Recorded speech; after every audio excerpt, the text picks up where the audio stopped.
Police have launched a murder inquiry after an elderly woman was found dead at her home in Fleckney. I was gobsmacked. There's something could happen like this, literally on my doorstep. This case was one of a kind. Not only the nature of it, but the brutal nature of it. When I found out, it just floored me. How? Why could that happen? This is an old lady who's been murdered and seriously sexually assaulted in her home. How could somebody that I'd grown up with be capable of doing something like that? A lot of people were generally scared. This just doesn't look right. There was no sign of forced entry, so it was obvious that it was somebody that she knew. Open the door! Right, at this moment in time, I'm arresting suspicion of murder.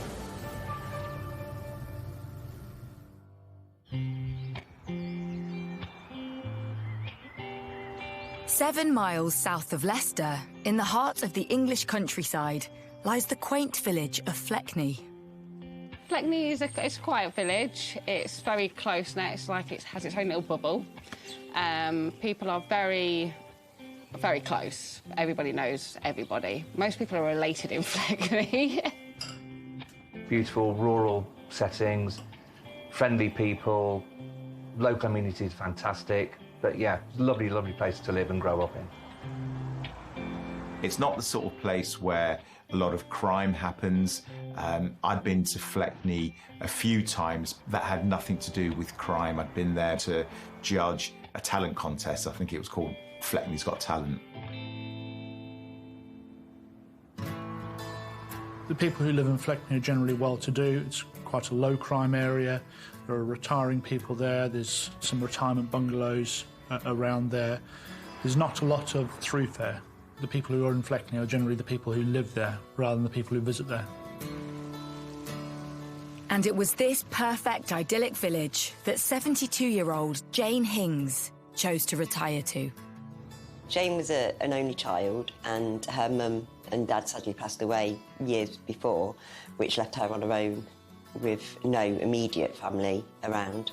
Jane was quite a private person. She didn't like everyone to know, her business, and kept herself to herself, really. But once you got to know her, she opened up more, and it was just fun. She had quirky ways about her, but she was kind and she was caring.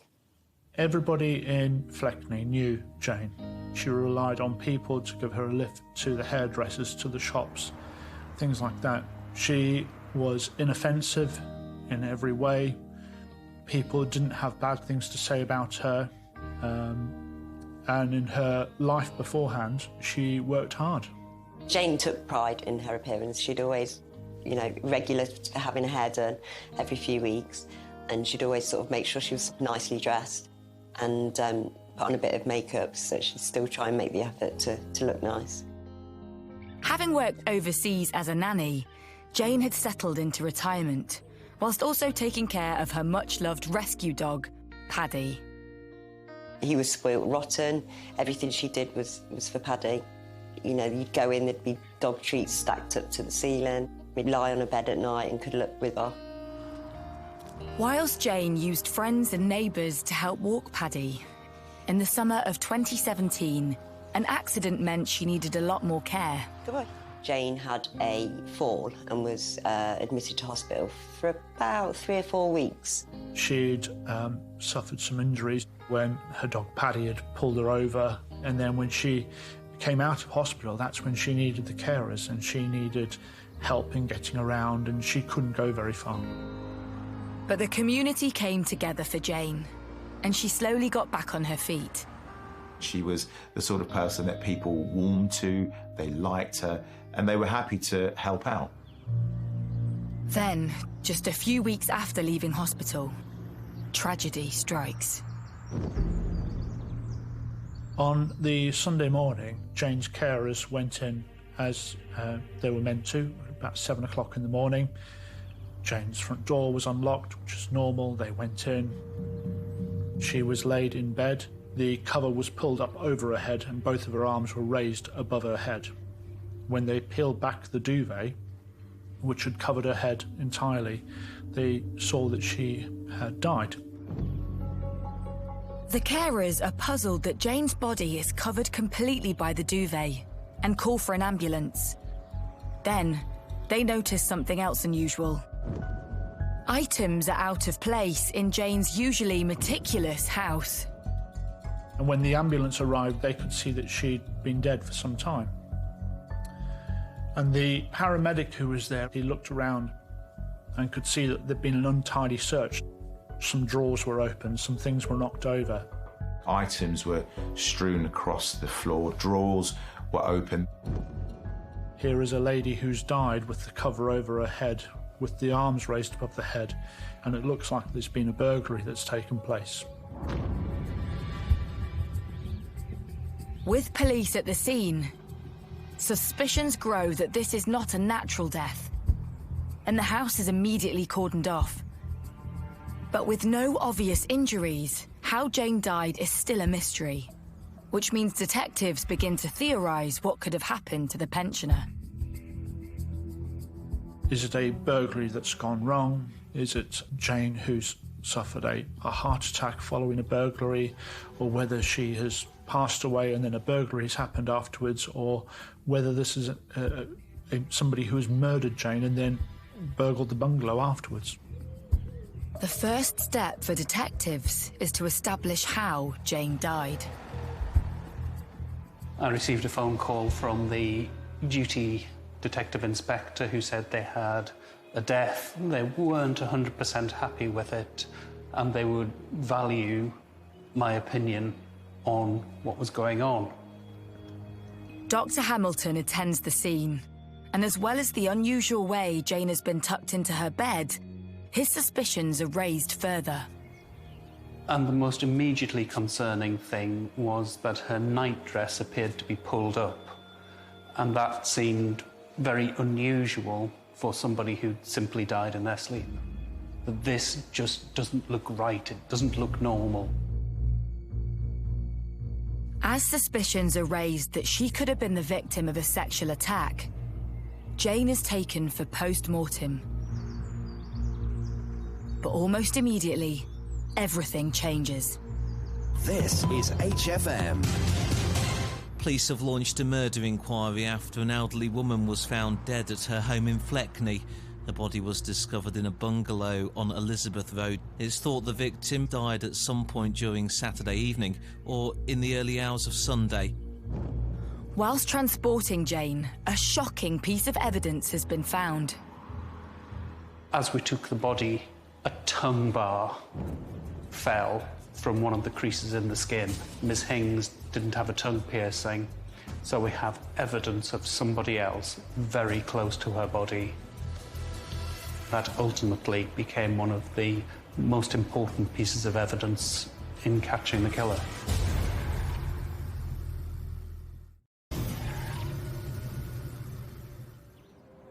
On a quiet Sunday morning in the village of Fleckney in Leicestershire, residents are waking up to disturbing news of a possible murder on their doorstep.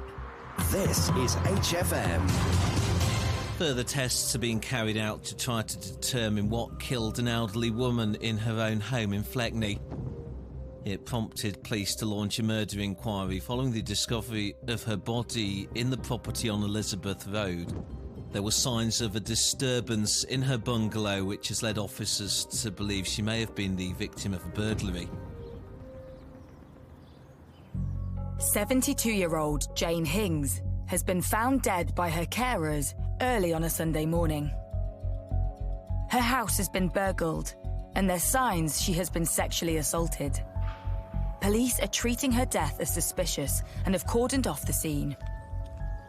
There was police tape from the tree round to the lamppost. You couldn't get to where, if you can just see that red car behind this thing, that was all blocked off as well, because that's the back of her house. It's not something we expected to ever happen in Fleckney. It's such a quiet village, a nice village. I was gobsmacked. There's something could happen like this, you know what I mean? On my doorstep, literally on my doorstep. And for people that I knew.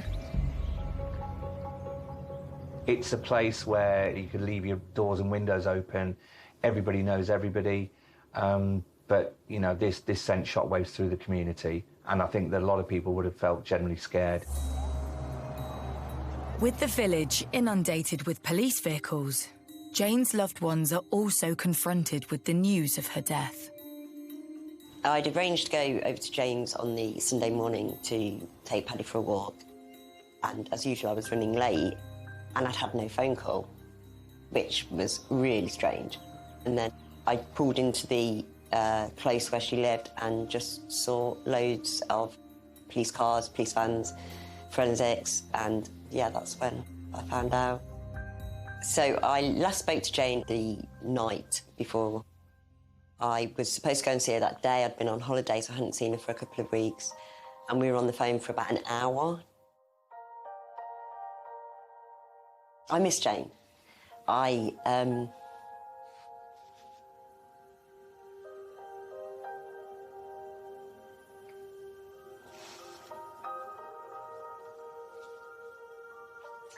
miss the phone calls. There was so much she could have talked about her life, and I didn't get to hear any of it. And my phone is so deadly quiet all the time.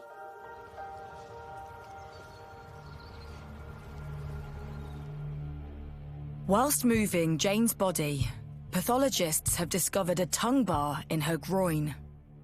The investigation then shifted from, is this a burglary that's gone wrong, to this is an old lady who's been murdered and seriously sexually assaulted in her home. That tongue bar was put into an evidence bag immediately. Everyone knew that this was potentially important. That went straight off. It was fast-tracked through the DNA lab. As detectives wait for the DNA results, upmost on their mind is that this might not be an isolated incident.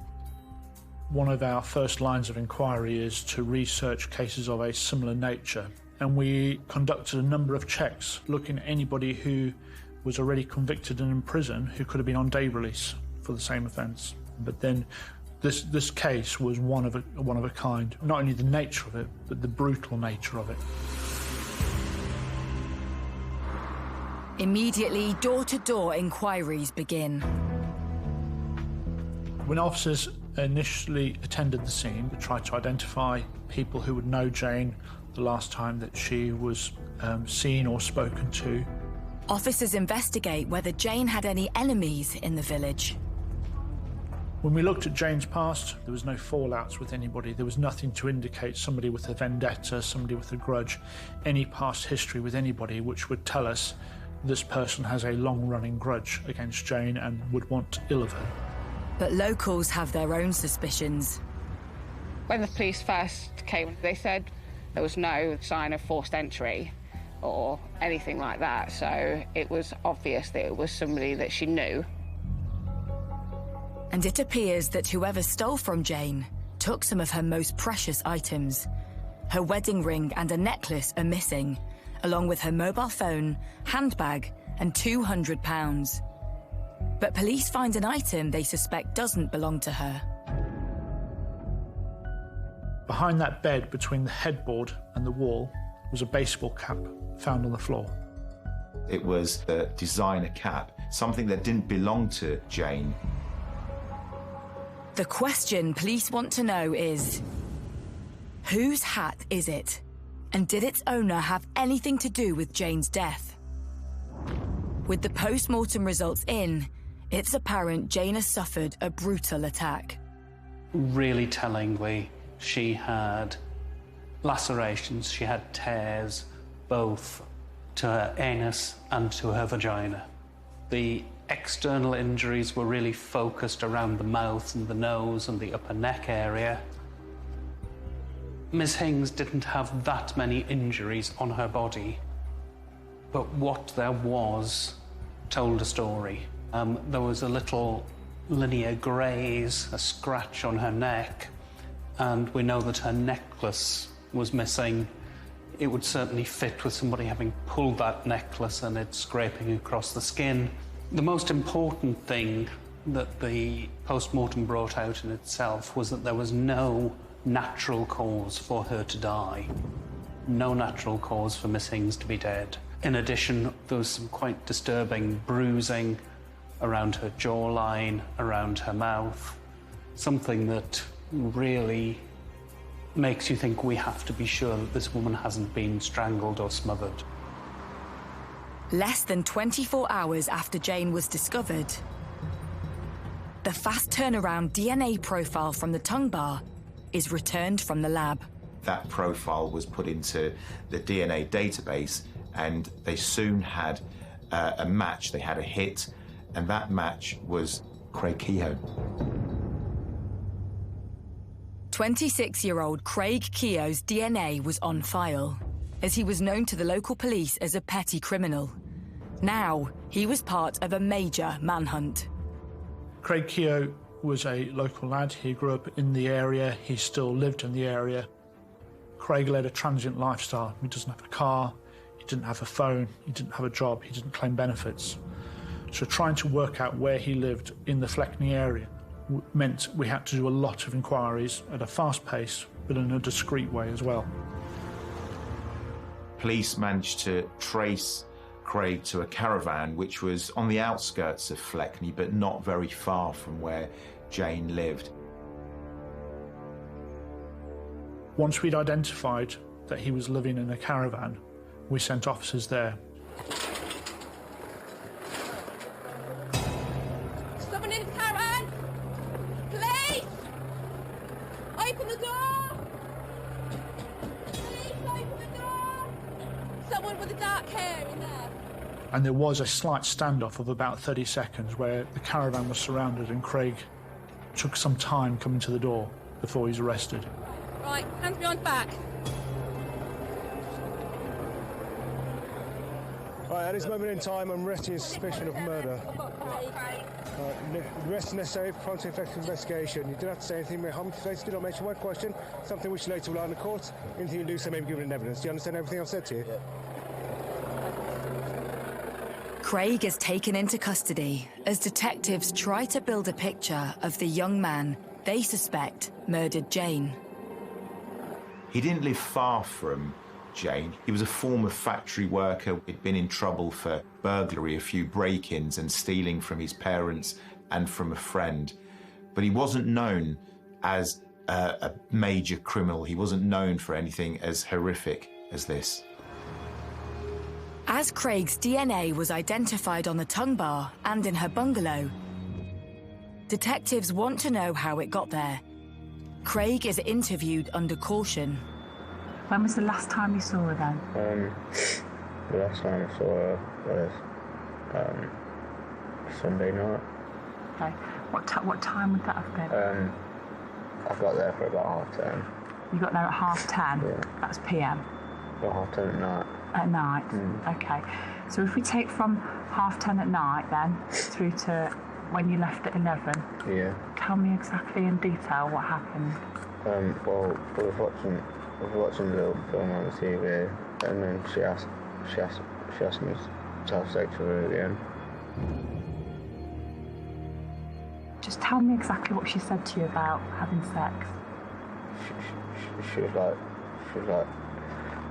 just said, "Craig, will you have sex with me?"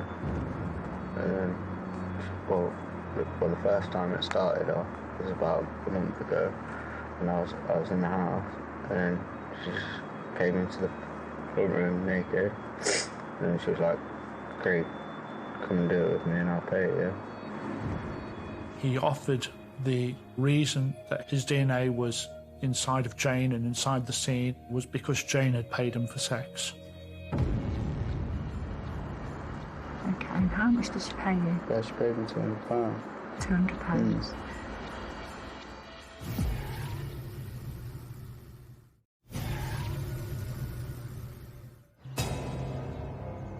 In the village of Fleckney in Leicestershire, police have arrested 25-year-old Craig Kehoe on suspicion of the murder of Jane Hings. Do not have to say anything. May harm to face, do not mention one question. Something which later will lie in the court. Anything you do say may be given in evidence. Do you understand everything I've said to you? Could this local lad really be responsible for the rape and murder of a 72-year-old pensioner? The news has sent shockwaves through the tight-knit community. How could somebody that I'd grown up with all these years could be physically capable of doing something like that? I felt sick and it was horrible.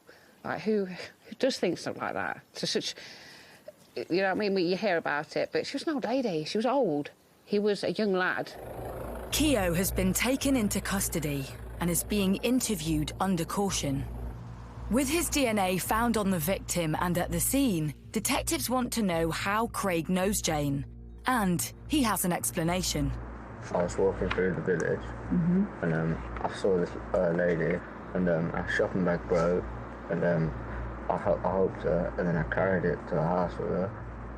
Craig told us in an interview that he met Jane when he was down the shops, and that she asked him to pick up some shopping for him and offered him some money for it, and then asked him to walk her dog, Paddy, as well. But Craig alleges that it wasn't just household chores Jane was paying him for. And then another time, she's asked me to have sex with her for money. And it happened a month ago, the first time. And then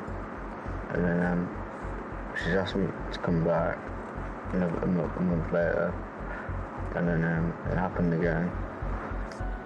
Key to the police investigation was the tongue piercing found in Jane's groin. Have you got any piercings? I got my ear pierced. Your ear pierced? Okay. Anywhere else? Yeah, my tongue pierced. Your tongue? Craig goes on to admit that he'd been with Jane the night she died, saying he arrived at her house around 10:30 p.m. Tell me exactly in detail what happened. Well, I was watching a little film on the TV, and then she asked me to have sex with her again, and she's like, "I'll pay you more this time." I was like, "Okay." I didn't think anything of it, and that was it really. And she said she felt sick, and then I left her. Craig's detailed account that he had sex with Jane and left her very much alive turns the investigation on its head. During the course of his interviews, he came up with an explanation as to what happened. And I have to say, it was so bizarre. Craig also suggested that Jane, whilst alive, was unwell when he left. What he was saying was that she'd become a little bit wobbly and a little bit unwell, and had then gone back to her bed.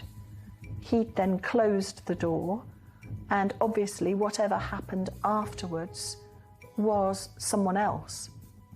Some stranger, no doubt having seen that the door was open, would have gone in there, burgled her, and perhaps killed her.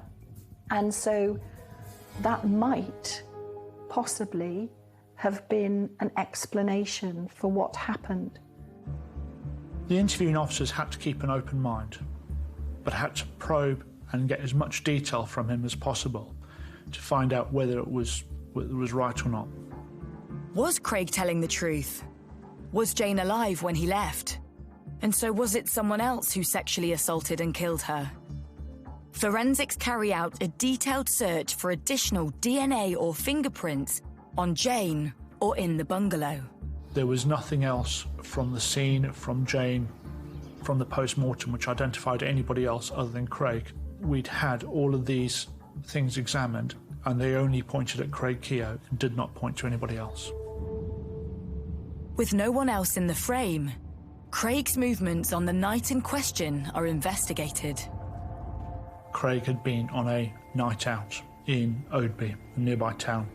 I think it was between 8:30 he came in that night. Remember it well because Leicester City had played Liverpool on that night, so we had a fair few in. He stood out straight away because he had his baseball cap the other way around, and he was just bouncing up and down. Staff at the pub said that he appeared agitated, aggressive, and almost as if he was up for a fight. They said he was high on drink and drugs. Now, this was crucially important evidence because in his interviews, he'd said that by 10:30 that evening, he was sitting in Jane Hing's living room in Fleckney, watching a war film and having a drink with her. That was a lie. He was out with his friends. We were able, by that process, to show that he'd taken cocaine, that he was offering to sell other people cocaine, and that he was complaining about how boring the evening was. As doubt is cast on Keogh's version of events, police trace his movements after he leaves the pub. He's next seen arriving back in Fleckney at just after 1 a.m.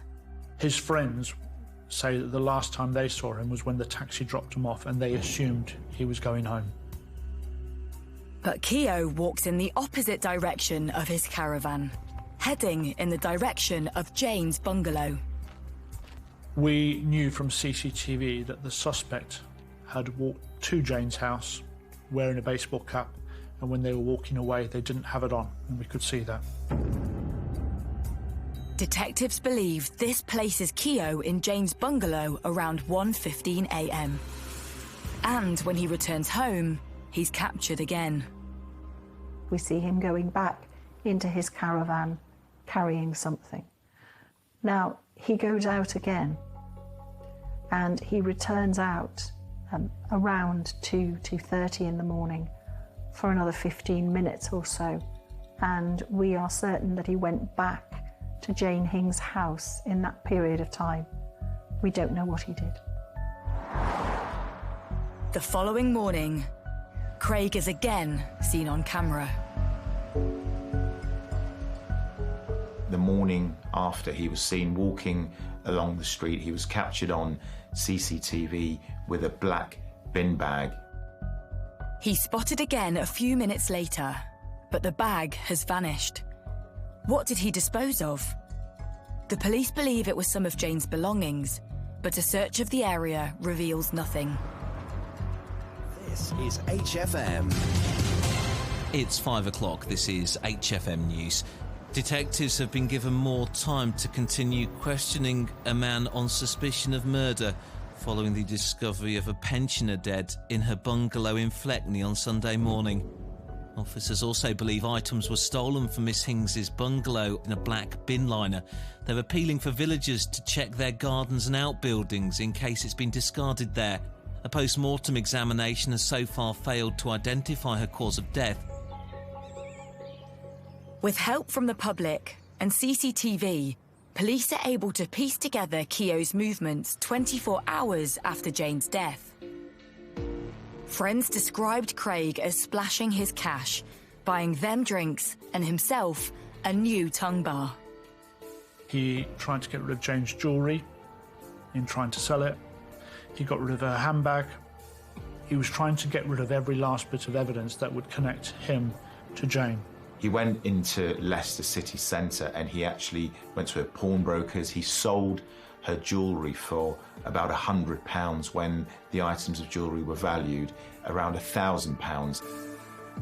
With enough evidence that Keogh stole items from Jane and had raped her, detectives also believe they have a killer on their hands. But proving he murdered Jane was going to be their biggest challenge. So far as murder was concerned, we had no cause of death. We were unable to show how she died, whether it was deliberate or accidental, forensically at that stage.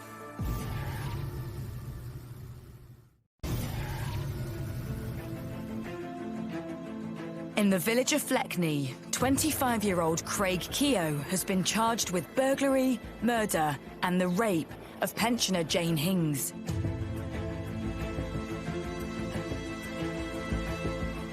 The news that Jane was sexually assaulted in her home has been made public.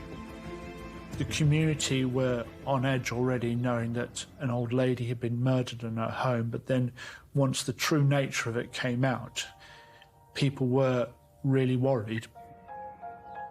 When I found out that information, it just floored me. It played on my mind all night. You know, a woman of that age, why could that happen? I'd say the villagers would be distressed because a majority of them are similar sort of age to Miss Hinks. And you know, and there's quite a few vulnerable people out there as well, and it obviously upset them, but also put a bit of fear into them as well, that this could happen on their doorstep.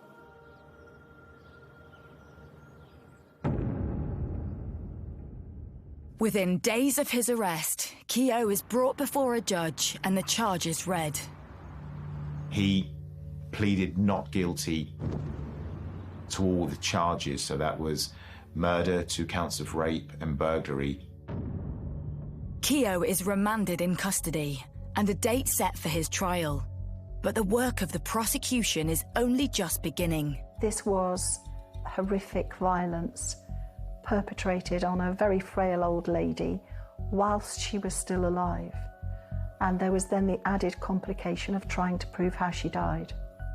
So one of Craig Keogh's lines of defence actually referred to him knowing Jane Hings, and yeah, he said that she paid him for sex, and that was a reason that he went around and he claimed she was still alive when he left her bungalow on that night.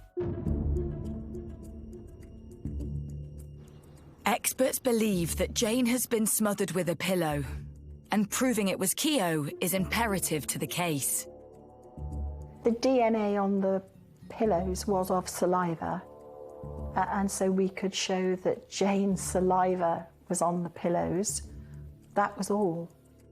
Typically with a material object, you can't get fingerprints from it. And it's really difficult. For us as investigators, we sat there believing that the pillowcases were our murder weapon. How could we prove that? With concern that Keogh might get away on a technicality, the police and prosecution reach out to forensic specialists. Now, our pillowcases had been sat in the bottom of an evidence bag, sat in the exhibit store for, at this point, 4 months. They weren't laid out flat like you'd see in a movie or anything like this. This is a pillowcase shoved in the bottom of an evidence bag. But as we got nearer to trial, we discovered a new scientific development. Leicestershire Police said to me they had a pillowcase that they were interested in trying to develop some fingerprints on. They wanted to know whether a novel process I'd been researching was appropriate for this type of exhibit. I recommended that they tried vacuum metal deposition, and I also directed them towards Gloucestershire Police, who had a vacuum metal deposition machine that they could use and a trained operator, which is probably the best technique that we're aware of that gives you a chance of getting fingerprints on fabrics. Vacuum metal deposition involves vaporizing gold and zinc in a vacuum chamber. The metallic particles are attracted to the fabric and form a negative image of finger marks wherever it has been touched. So what you have here is the image of the pillowcase as it's come out of the vacuum metal deposition machine. These dark regions where you have quite a lot of zinc deposition, and you have these light regions where zinc simply hasn't deposited. It shows whereabouts the pillowcase has been gripped, and it also enables you to say, well, it's been touched there, so you can then target other techniques such as DNA recovery for those techniques. We were able, therefore, to show that the pillow had been held in a position that you wouldn't hold a pillow ordinarily in order to put it over Jane Hings' head to kill her. So that proved our murder weapon. We had Keogh's finger marks on the short edge and Jane's saliva in the middle of the pillow. But the question is, would it be enough to convict Keogh? The trial begins at Birmingham Crown Court, and Jane's friends come face to face with Keogh. Craig was just deadpan through the whole entire time. Not an ounce of remorse, not any kind of emotion. He showed nothing. When Craig sat in the dock, he was expressionless. It was difficult to really see any signs of emotion. Obviously, Jane's friends are of her age, so are a lot older and didn't want to go and sit through all of that. So I went and sat for her. I didn't want Craig to think that nobody cared about her. I wanted to be seen that, you know, she meant something to somebody. Craig had denied all along that he was responsible for raping and murdering Jane Hings. In fact, his version of events was at complete odds with the prosecution's case, the police case. He had said that he had gone to see Jane to have sex. He said that they had watched a film together that night, a war film. Checks were made, and there was no war film on TV. It was a complete and utter lie.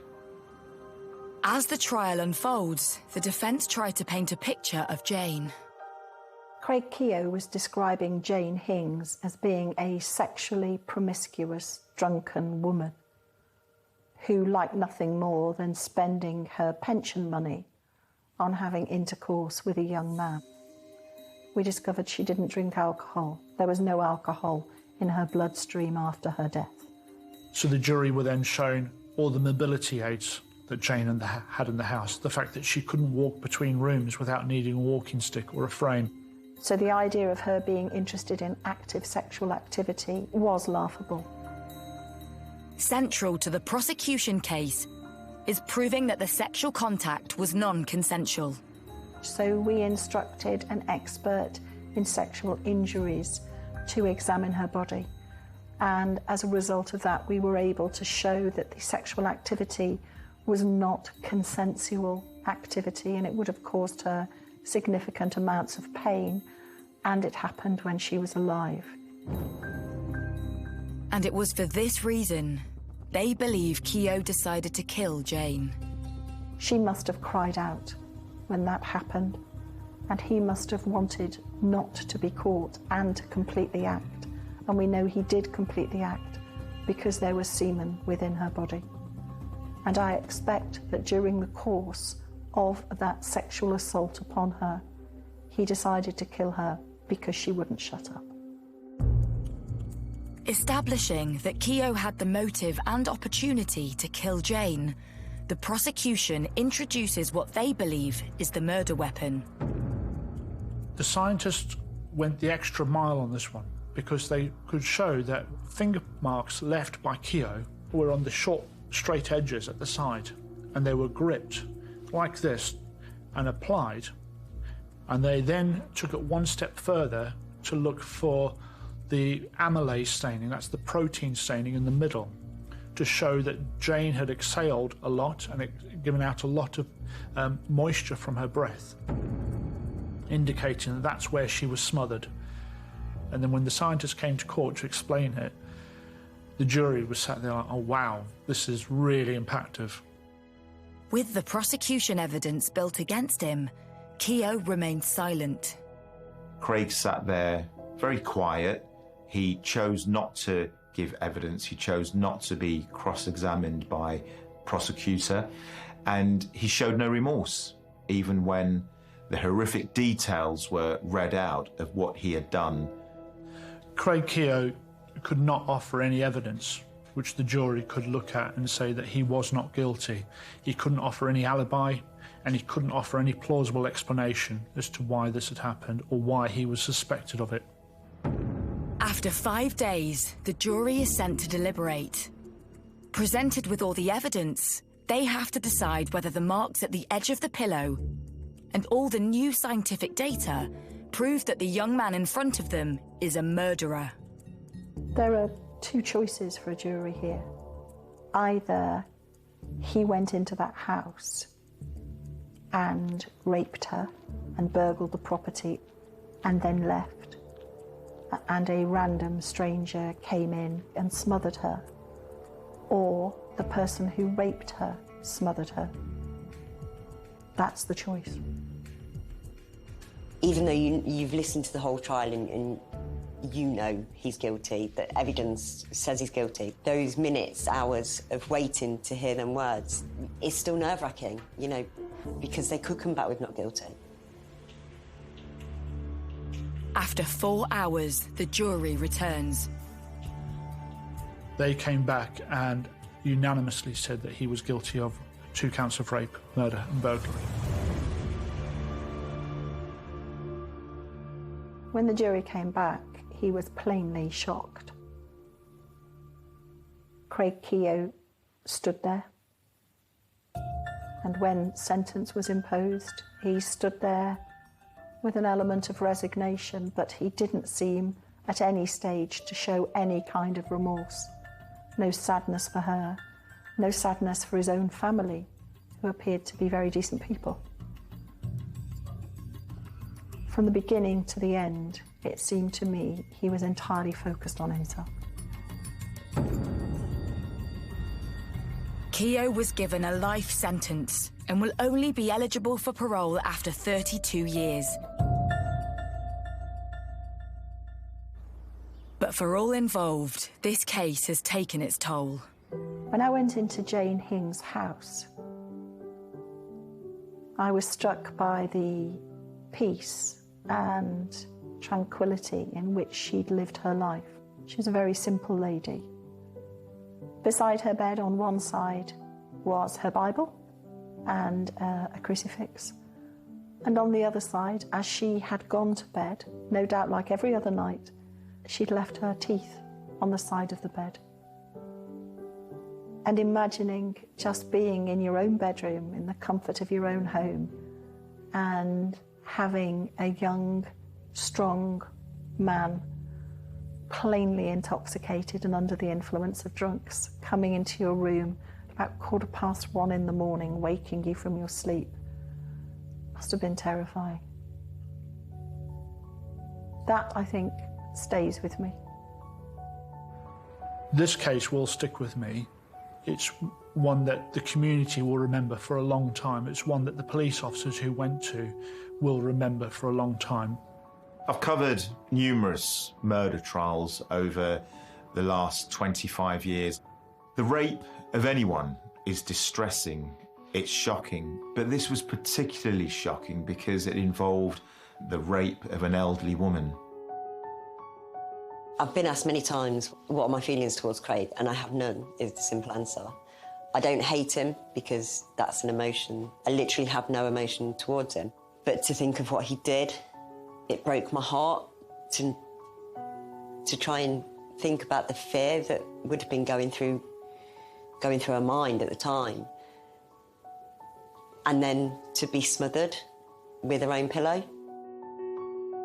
Jane was cremated and I put her ashes in an urn that sits on my mantelpiece so she can watch over Paddy every day until the day that he sadly joins her, in which case I will get him cremated and scatter their ashes someplace nice. Are you gorgeous? So they can be together again.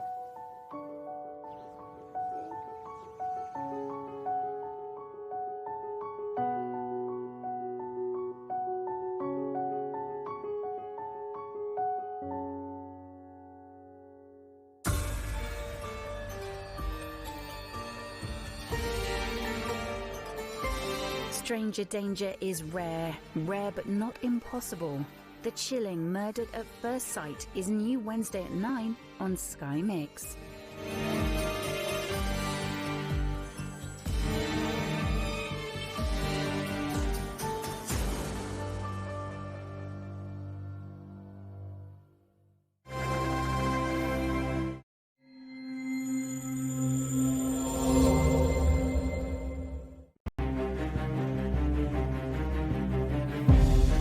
The news broke overnight.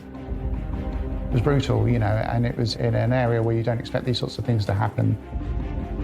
The principal injuries were to her head. There were signs of multiple blows from a heavy object. This is a sustained, violent assault.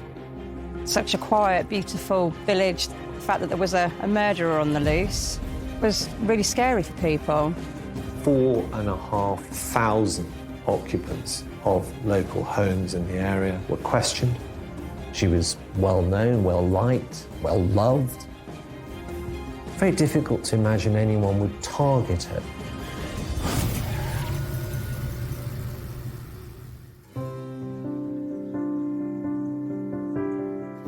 As far as picture-perfect villages go, Bosham in West Sussex is up there with the best of them. Bosham is a really picturesque, beautiful village. A lot of people from London have their second houses down here, so there's a lot of money down here as well. It's predominantly a sailing village. A lot of sailing goes on in Bosham. People come from quite a way locally to go sailing in Bosham. As a quaint coastal town, Bosham attracts its fair share of visitors. A lot busier in the summer. Loads and loads of people come around to visit the area. But in this area, in the heart of the village, if you like, it's a pretty close-knit community, and people look out for each other, and it's just, it's just quite a typical sort of English village, I'd say. The demographic is mainly of an elderly nature. There is the Chichester Harbour, which is an area of outstanding natural beauty, where a lot of the locals would go to sail, take lovely strolls and walks along the harbour. Especially in the summer months, it's more attractive for the tourists because of the lovely weather we get here in the south coast. Crime is so low in Bosham, there are often months with nothing reported. I remember being told by the police there hadn't been a crime recorded in Bosham for 6 months. So not a robbery, nothing, not a car broken into. But in a village where everyone knows everyone, when the unthinkable happens, it tears a community apart. Police are investigating after the body of a woman was found dead in a multi-million-pound property in a Hampshire village. The death is currently being treated as suspicious. The news broke overnight that a woman was found in a home in Bosham. The first that I knew that something had happened, there were multiple police cars and ambulances, which in Bosham it's unusual even to see one police car from week to week around the village, so that we obviously knew that something had happened, something had gone on. At 10 a.m, 5 days after Christmas, Sussex police receive a 999 call to a large rural property in the village. Police emergency, how can I help you? The distraught caller reveals there's a woman dead in bed.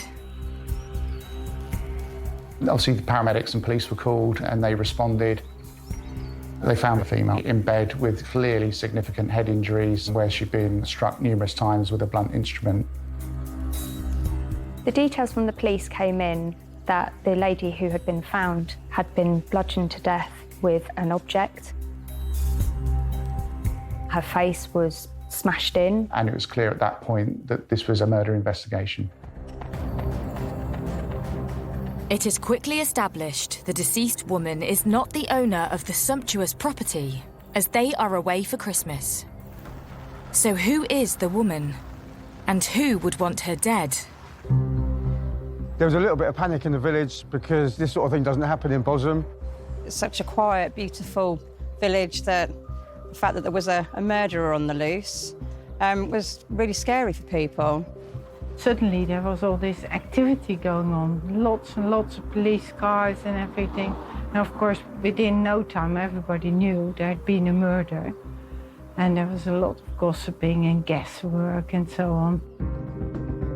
As a journalist for the local newspaper at the time, Kelly Wickham was more used to reporting on village fates, but now found herself at the centre of a murder investigation. Rumours started emerging about who could possibly have committed such a crime in this area. There were many speculations that came about, such as, why was the victim there? She didn't own the property. Where was the property owner? A woman murdered while house-sitting a property in a seaside village has been named as Valerie Graves. Sussex police said that a post-mortem examination had not yet been carried out, but the woman is believed to have died of head injuries. She just turned 55 on Christmas Day 2013, 4 days before her death. She originally was from London, had moved to Scotland to set up her home and a business up there, but returned down south to look after her elderly mother Eileen and spend more time with her family. She had 2 children, 2 grandchildren. She had lived in Scotland for about 10 years and she was a local artist up there. Police soon established that Valerie was looking after the house over the festive period with her mum, her sister, and her sister's partner. Things I would be considering en route to that particular crime scene would be who did find Valerie and under what circumstances? Who was the last person to see Valerie alive? Was there any sign of any struggle, any sign of any forced entry? If there's no sign of forced entry, then you may start thinking, well, was the premises insecure, or is this something that's occurred inside the family home? So was there a dispute that had taken place? So until you've kind of spoken to the family, you can't rule them out, but you can't rule them in as well. With the identity of their victim now known, police need to establish who would want her dead. Investigators immediately look at the hours leading up to the discovery of her body. The night of the 29th of December was rather like any other. Normal watching of television. In fact, it was 10 p.m. that Mrs. Graves took her iPad and a book to bed. She was the first to go to bed. She was staying on the ground floor at the back of the house. We understand in the morning her sister woke up with her partner. Her partner decided to go down to the farm shop to get some breakfast goods. Noticed that the bedroom door was slightly ajar, didn't think anything of it. He went out to the shops. Her sister then went in to check on Valerie and sadly found her clearly deceased in bed.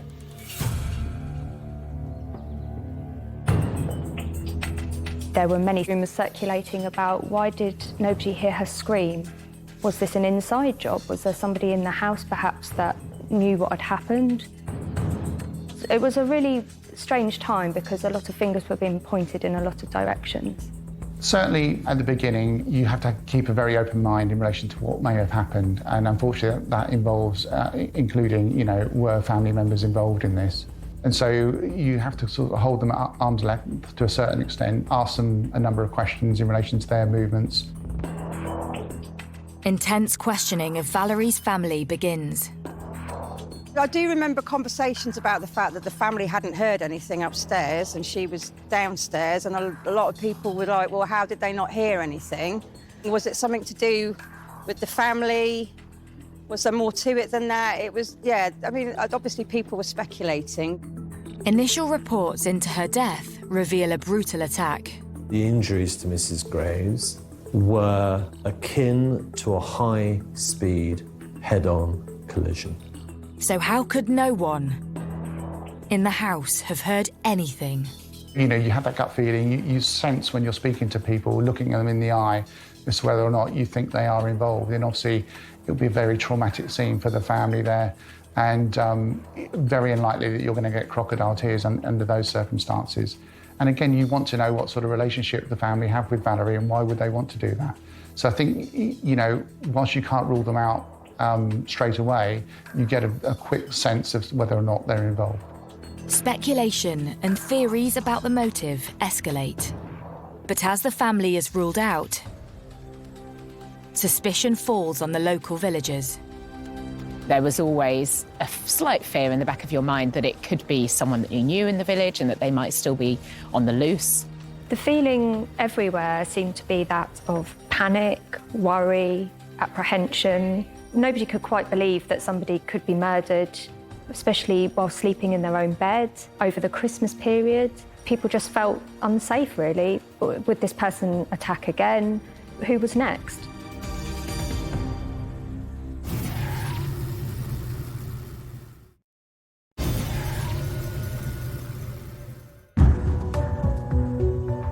In the pretty coastal village of Bosham, news is spreading that artist Valerie Graves has been brutally murdered while house-sitting over Christmas.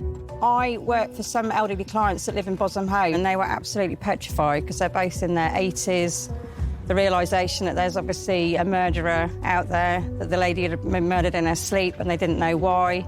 When the details did come out and you realise the sort of the gravity and the viciousness of the attack, it was quite worrying at the time. For a few months, everyone was sort of watching themselves or looking over their shoulders a little bit, thinking, could it be him, could it be her?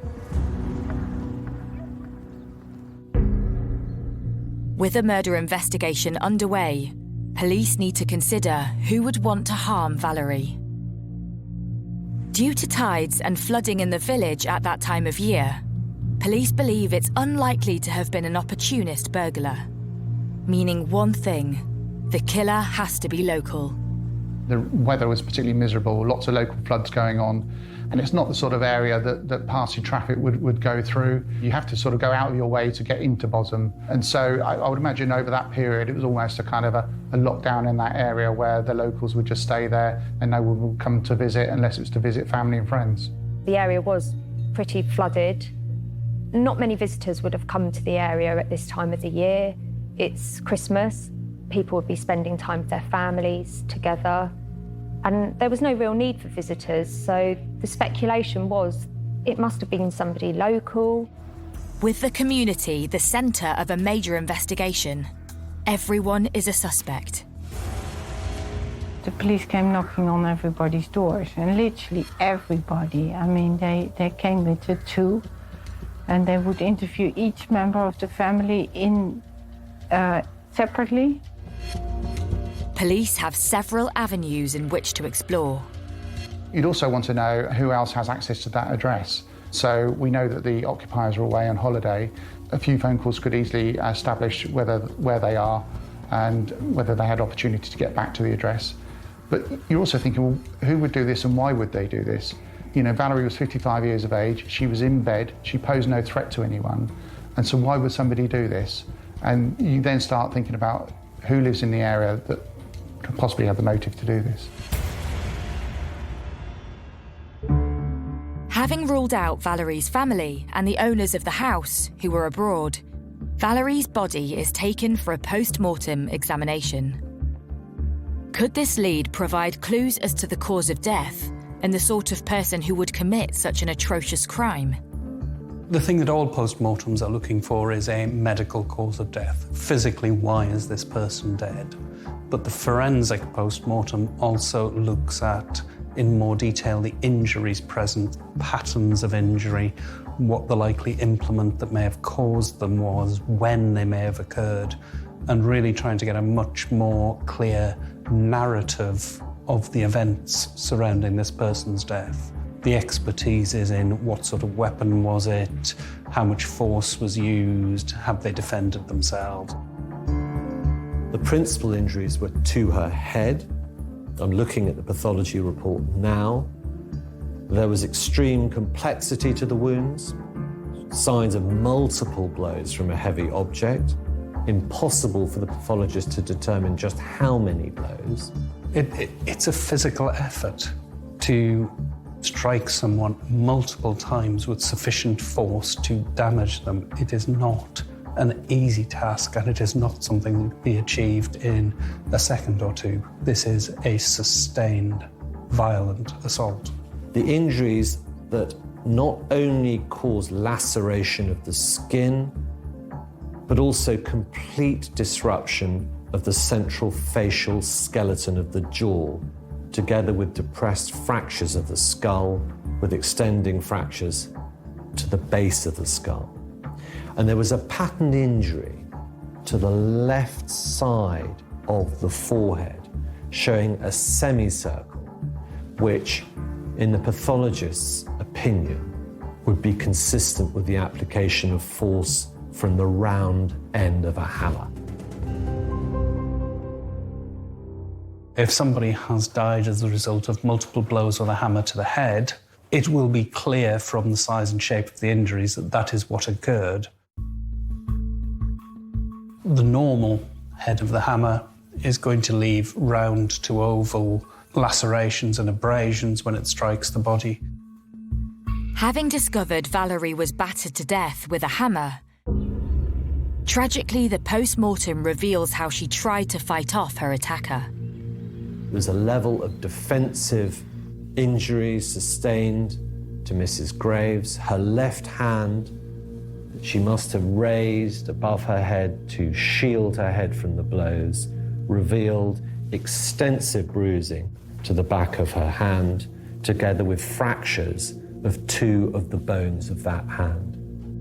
Police still cannot believe no one in the house heard the attack, but now they have a new focus. Could the hammer reveal clues as to the perpetrator? And does the killer still have it? You then have a cursory search around the premises to make sure that the weapon hasn't been left by the offender, because that could yield some forensic opportunities. And then you work your way into the grounds of the premises and bring in sufficient officers to conduct that search, which will include lifting up drains, looking at people's bins, going through people's gardens, and then just increasing out from the crime scene itself in case the offender has taken the weapon with them and then discarded it en route back to wherever they come from. With the pressure on to find a hammer-wielding killer, local tradespeople are under the spotlight. When I got interviewed by the police, it's because I was working for my elderly clients, so they'd obviously lived in the area, and I worked for them, so they were interviewing everybody that was in the local vicinity. So, you know, they wanted to know exactly what make of hammer that I had in the van, and yeah, it was quite worrying. And it isn't long before their hunch pays off and police make an announcement. A man has been arrested on suspicion of the murder of an artist who was found dead at a property she was house-sitting over the Christmas period. He lived very close to the scene of the crime, together with the fact that his occupation was manual, he was a labourer, may well have led the police to arrest him.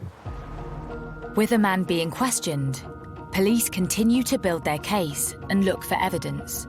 They'll also be doing other forensic examinations within the crime scene, so there will be a number of fingerprints, for example, that may turn up within the house that are alien to that address. But it could be a window cleaner, it could be somebody who's done work in that address previously. And so these inquiries need to be bottomed out. And sometimes if you get a fingerprint of an individual together with an account that cannot be corroborated and they're not alibied, then that will give sufficient grounds for the police to arrest that individual and put further questions to them under caution. The arrested man is interviewed extensively by police. Despite the fact he spent some time in police custody, he was fully exonerated. Police are back to square one.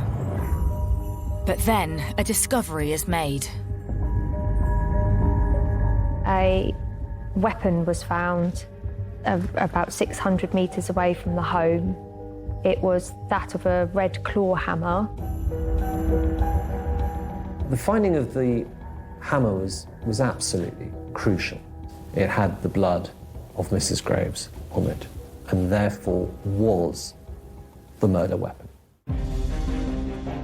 And the hammer itself had been exposed to the elements for a couple of days, which means the opportunity to yield forensic evidence is reducing daily. But that said, the scientists were able to yield a DNA profile confirming Valerie's DNA. And then what the scientists also found was a very small partial DNA, and all they could say was that it related to a male individual. Police now believe for certain Valerie's killer was male. Who is he? And why would he want Valerie dead?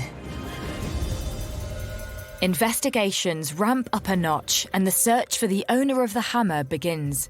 The hammer was a 16-ounce forged steel claw hammer, the sort of hammer you'd find from any DIY store. But to show the depth of the police investigation, they contacted Screwfix, who are the company who manufactured this hammer, and then trawled through the records of those suppliers who had sold this type of hammer and then tried to eliminate purchasers from their inquiries. The risks around having a partial profile is obviously you don't know who it belongs to, and actually it could be an innocent profile. So it could have been, the shopkeeper that sold that hammer. It could be their profile.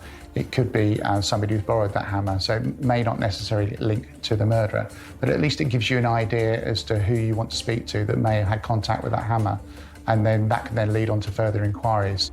With a partial DNA profile on the hammer, every male in the surrounding area is suddenly the focus of police attention. The next step then is to start looking at males within the area, matching a certain criteria, who they're then going to ask to come forward and voluntarily give their DNA. It's a very expensive and time-consuming process. Everybody was asked to come and volunteer, including people such as the postman, people that live nearby, anybody in the area.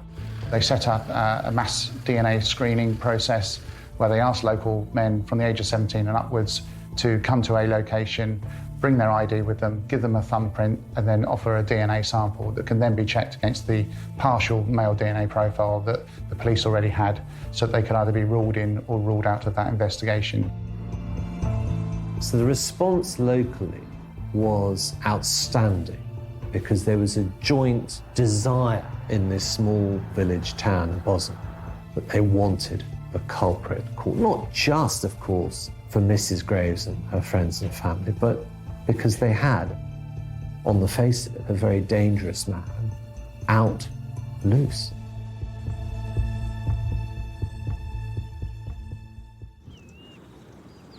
There was DNA testing stations set up around the village. Myself and a few friends, and there's loads of us all went to, everyone that I know of went and got tested. I don't think anyone refused or didn't go.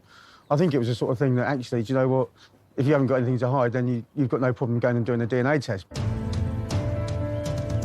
Months of DNA screening takes place in Bosham and the surrounding villages.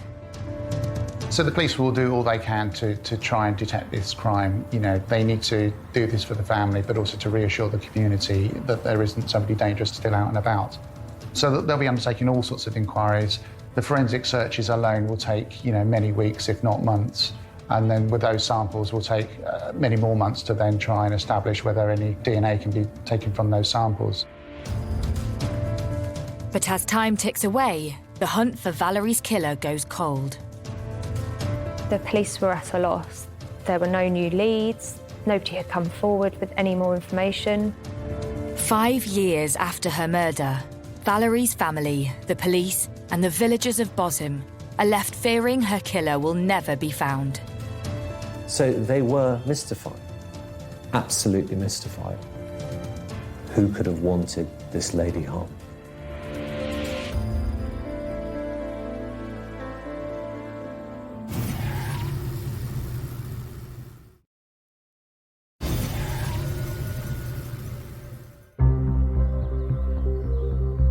It's 5 years since the murder of Valerie Graves in the quaint coastal resort of Bosham in West Sussex, and police are no nearer to a suspect or a motive. At first, we thought there might be a quick outcome to solving the crime, because it's quite a heinous crime, but there was nothing at all for weeks and then months and then ultimately years.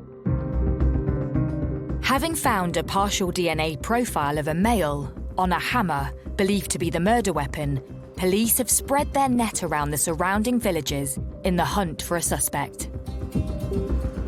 It led to thousands of hours of police work. 4,500 occupants of local homes in the area were questioned. 600 statements were taken. 3,059 males were eliminated by large-scale DNA screening.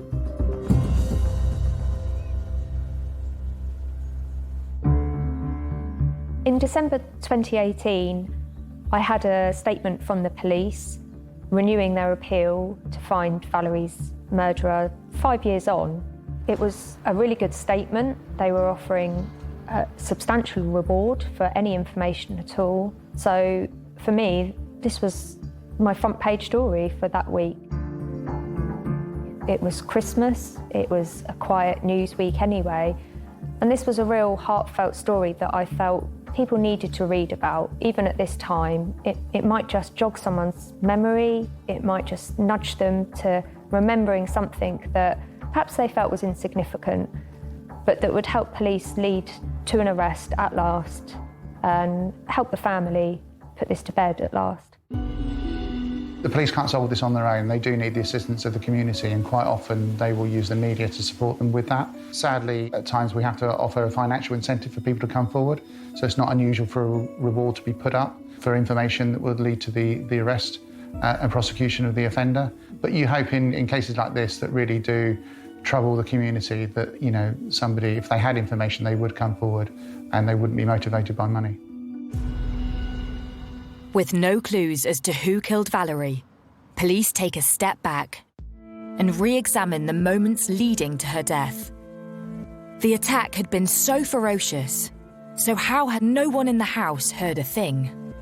So this was a large house. Her sister and her mother and her sister's partner were sleeping in bedrooms upstairs. Valerie was sleeping downstairs in a ground floor bedroom where there were patio doors that then led on to the back garden. At that point, we know that somebody then entered those patio doors and then sadly, brutally murdered her with a blunt instrument. Police dig a little deeper into their victim. The profile of Valerie Graves did surprise us all as a victim. She was just an ordinary person, for as far as we know, had no reason to be murdered in such a way or at all.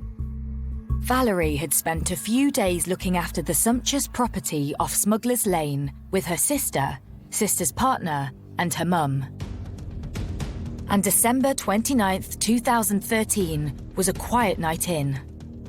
We know that Valerie and her family were in the house. They pretty much stayed in that evening to watch TV, as most families do. I think they were probably getting tired of the Christmas period. You know, Christmas had followed, birthday celebration had taken place, and it was a normal evening. So they'd all watched TV, and then by about 10 o'clock that evening, they all put themselves to bed. Mrs. Graves was found by her sister the following morning. Initially, she thought that her sister was sleeping in. She shouted out, her door was slightly ajar, the door to her bedroom, and there was no response. She thought perhaps she was lying in. And it was only later when she went in through that door, she saw Mrs. Graves' legs sticking out under the duvet and realised that she was cold. And in panic, of course, naturally, she then rang the police. Was this a planned murder? Had Valerie been targeted? For me, there would be a number of hypotheses. The first one is that this is possibly a family member. You know, there'd been a dispute that evening and things have got out of hand and, you know, and unfortunately, Valerie's been assaulted. Another hypothesis is that she was targeted, but you then think, well, who would know she was there? This isn't her home address, so is she under surveillance by somebody? Is there a relationship that's gone wrong in the past that somebody is looking to assault and injure Valerie? Well, the police found it extremely difficult to ascertain why someone would attack Mrs. Graves. She was well-known, well-liked, well-loved, and they found it very difficult to imagine anyone would target her. Police had already ruled out Valerie's distraught family and find nothing in her background which could suggest someone holds a grudge against her. They thought, perhaps naturally, that it was a case of mistaken identity, an attacker wanting to seek vengeance on someone for some reason. The people that owned the house, there were all sorts of rumours that went round about them and hitmen and all sorts of silly rumours. Rumours even spread that the house had been advertised on a site for swingers wanting sex parties and that the family had been there at the wrong time. There was a lot of wild rumour and speculation at the time. Some of it completely untrue, some of it perhaps a little bit more close to the truth. But with no real clues coming forward, police home in on one explanation. Some of these villages, people are of the mindset they don't have to lock their doors, whereas if you live in a city centre, you're probably more likely to do that. Was this an opportunist burglar who just happened to be in the area? Again, unlikely, I would have thought, because it's such a remote location, and therefore, was it a burglar who knew exactly what they were going for? Because they knew that the occupants were away. Police now believe Valerie's murder was the result of a burglary gone wrong, and that the burglar knew the owners were due to be away. But even that theory throws up questions. What seemed rather peculiar was that if it was a burglary, why was nothing taken? Seems rather a lot of effort and savagery, for want of a better word, to then leave empty-handed. So they were mystified, absolutely mystified. having already tested thousands of locals for their DNA and come up blank. And despite offering a reward for information leading to an arrest, police are still no closer to a suspect. And then, everything changes. On the 10th of July 2019, Cristian Sabu was arrested at his home address in Romania. He was asked whether he'd killed Valerie Graves. But who is Cristian Sabu? And what would he know about such a brutal and bloody murder all those years ago?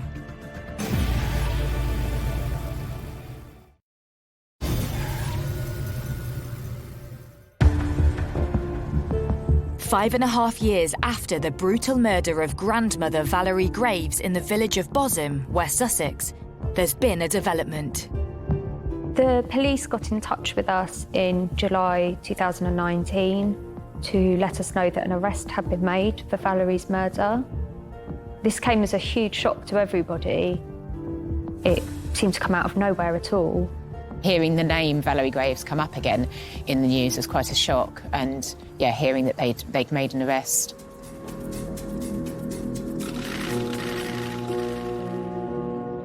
The man is 28-year-old Cristian Sabu. But what had led to an arrest of a man in Romania so long after the murder? Years had passed since the brutal murder of Valerie, and the police finally had a breakthrough in that they had been contacted by email by a lady in Transylvania, in Romania, indicating that her husband was responsible for the murder. But who is he? Did he kill Valerie, and why? What the police have managed to establish is back in 2013, Cristian Sabu had moved from Romania over to England and was living in a caravan on the A27 in West Sussex, very close to Bosham. Some suggestion he was looking for work, may have done a bit of scrap metal dealing, but also some local odd jobs as well in the area. Cristian Sabu left the UK and went back to Romania. That is where he lived with his partner, had a child, lived a normal, as it turns out, law-abiding life. But 5 years later, Cristian Sabu's partner and mother of his 2 children tips off police that her husband is the killer. When the police receive information like this, you have to be very cautious in the first instance. You have to question what the motive is for this female to come forward and say that Cristian Sabu was responsible for the murder. I understand they were going through some matrimonial difficulties at that time. So, you know, was her motive to try and, get him into trouble when perhaps he may have been an innocent person? His wife had seen on Google that he'd been searching about the murder. He'd been checking out the reporting of the Valerie Graves murder in Bosham back in 2013. And at that time, her and her husband were living just down the road on the A27 in West Sussex. And she recognised the hammer that he'd been looking at. And she confronted him and asked him, isn't this the hammer that you had in England? But reporting her suspicions to police is not enough to arrest Cristian Sabu for murder. They need irrefutable proof to secure a European arrest warrant to bring him back to the UK. Focus turns back to the hammer found discarded near the crime scene. Could this now hold the key to solving the case? What the police did have was this partial male DNA profile, which could either implicate or eliminate Cristian Sabu very, very easily if we had his DNA. But Cristian Sabu appears to have lived a crime-free life. His DNA is not on the UK or European police database, so they turned to his partner for help. The police had to think long and hard as to how were they going to get a DNA sample from Cristian Sabu without alerting him, because if we do alert him, then, without arresting him, he could disappear and then we may never catch him. And so what they asked for through the Romanian police and Cristian Sabu's wife was to get DNA samples from his 2 children, which could then show a familial link to the partial DNA profile. And that's what they did. And the results changed the course of the now cold murder investigation. It came back as a likeliness that the partial DNA profile that they had found on the hammer was linked to Christian Sabu. And then, of course, under a European arrest warrant, to bring Mr. Sabu, to his credit, without any fuss, he didn't object, he cooperated fully, and he was then brought to England. I felt really sorry for his wife. Finding out this news must have been really horrific. This is someone that she's been married to for some time, she has children with. It must have been a real devastating blow to her. She must have feared for her own safety and for her children. I can't imagine what was going through her mind at the time. It must have been really horrible. And I imagine she was probably torn as well. This is the man that she's married to, that she no doubt loves. And she's probably in a really difficult situation. On 19th July 2019, Christian Sabu is extradited to the UK. The feeling in the village and the surrounding areas was just pure relief. People felt like, at last, this had been solved. Sabu appears at Brighton Magistrates Court, charged with the murder of Valerie Graves. Mr. Sabu presented as a thoroughly normal man. Uncomplicated. He was uncomplicated from the moment I met him. He was quiet. He wasn't a man of many words, though of course we had an interpreter. He still was not a man who spoke much. He was still, I thought, even with all the years, he was 22 at the time of the incident, 28 when I met him. He was still in shock. That was my belief about what had happened. He couldn't explain it to himself. And he was remorseful. The man standing before court is at odds with the description of such a brutal killing. He basically admitted the crime. He said that, he had little money, he was aware of the house, he knew that there were valuables inside that house, and more importantly, he knew that the owners were away over the Christmas period. So when he broke in, he was surprised to see Valerie, who confronted him. He had the hammer in his possession, and sadly, he then beat her with that hammer.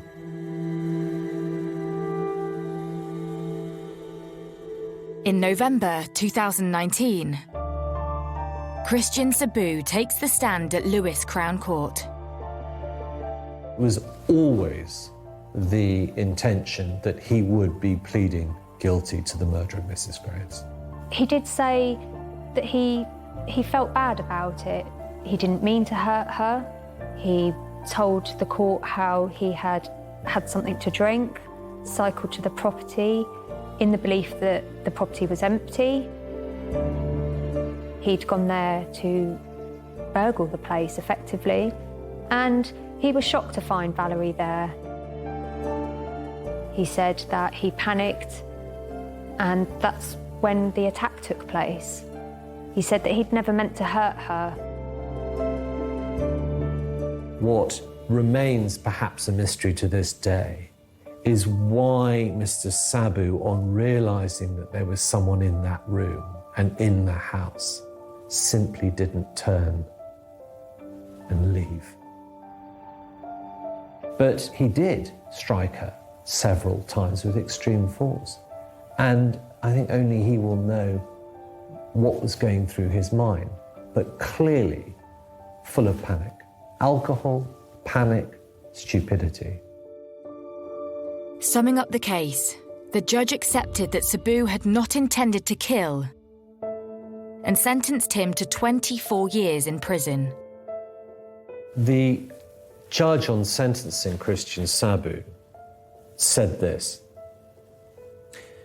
Mrs. Graves' head injuries were so severe that her maximum survival time would have been less than an hour. This was a sustained attack, and the terror and trauma for her in the final few minutes of her life is unimaginable. You had gone to those premises intending to burgle them, to steal from a safe you believed contained a lot of money. You took with you the hammer. You say you had been told the owners were away and therefore were unaware that Valerie, her mum, her sister and her sister's partner would all be in the house.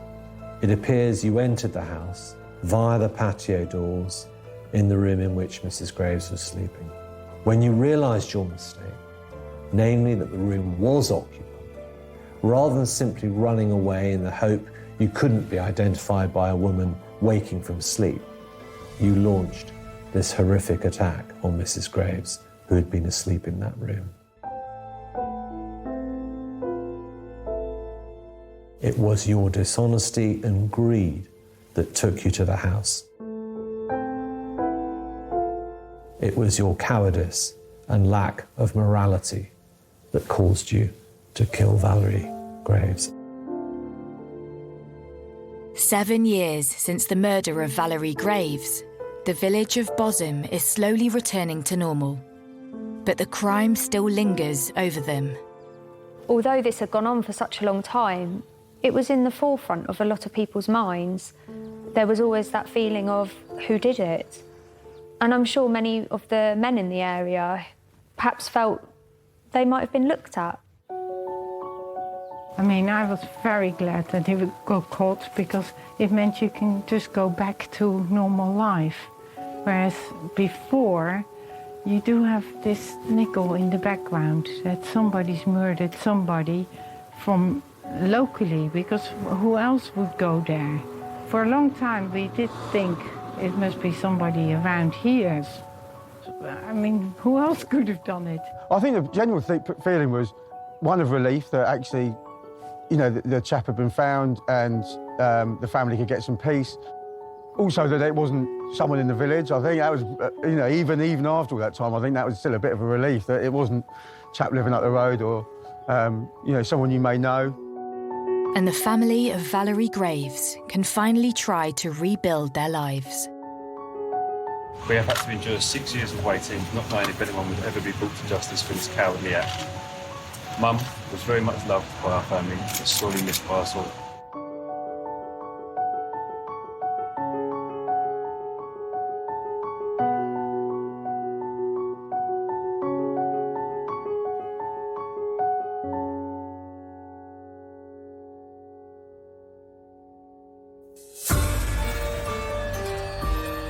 With as much drama in their personal lives as in their jobs, the FBI team have their work cut out. Join them Tuesday at 9, new to Sky Mix.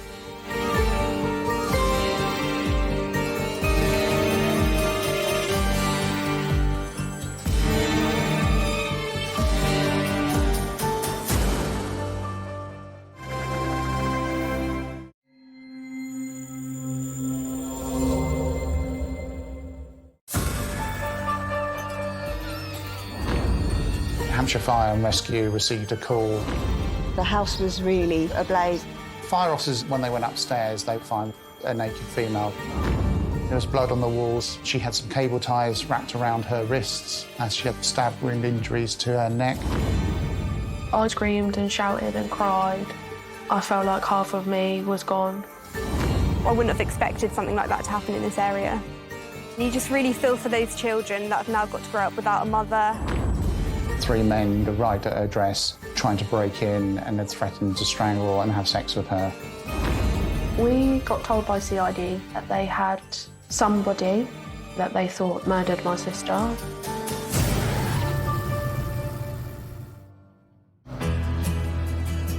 On the south coast of Hampshire, on the Fareham Peninsula, lies Gosport. Once the base for the Navy supply chain, this picturesque town acts as a commuter hub for Portsmouth City across the harbour. So Gosport, I'd say, is quite a quiet place to live. It's got a lovely coastline, and it's quite good for families. There's quite good connections to schools around the area, and you can quite easily get across to Portsmouth, to Gunwharf. Yeah, I'd say it's quite a nice, relaxed place to live for families and also the elderly. Gosport really does have its own identity. The only way you can get there is either on ferry from Portsmouth or a couple of roads coming in and out of Gosport. So you very much feel like you're on the peninsula there, kind of isolated. I think there is quite a different culture. It seems it's quite separate from Portsmouth because of the water. We've got a really good leisure centre, lots of nice pubs, and there's always a park just literally round the corner. And you can get anywhere on a bicycle as well because we've got fantastic cycle tracks here. We have a lot of people from all over the world really living here, and plus because it's naval, it just really has a lot of people here that are from all walks of life really. You have areas where the housing is very close in, rammed together, and you have others, bigger, larger houses with the more affluent. In Gosport, especially with this road, you definitely could knock on any door and ask for help, definitely. And a lot of people have lived here all their lives. Which is true of 27-year-old Kelly Ann Case, who was born and spent most of her life in Gosport. When we was growing up, she was very bubbly. She loved to do dancing. She loved sports. She was very fun. We used to like doing like rollerblading when we was younger.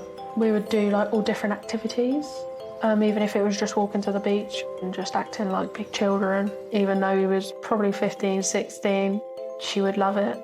We would argue and bicker, but it would never last very long. We would always make up within about half an hour.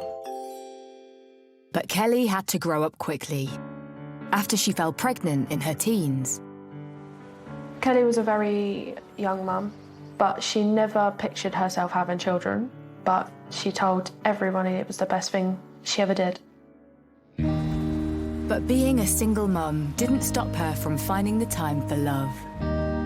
She was always lucky in love. Sometimes they didn't work out for many reasons, but she was always careful with who she loved and who she didn't love. She was actually on her own for a while because that's what she wanted. She wanted to be on her own, but in past relationships, she has been very lucky in love.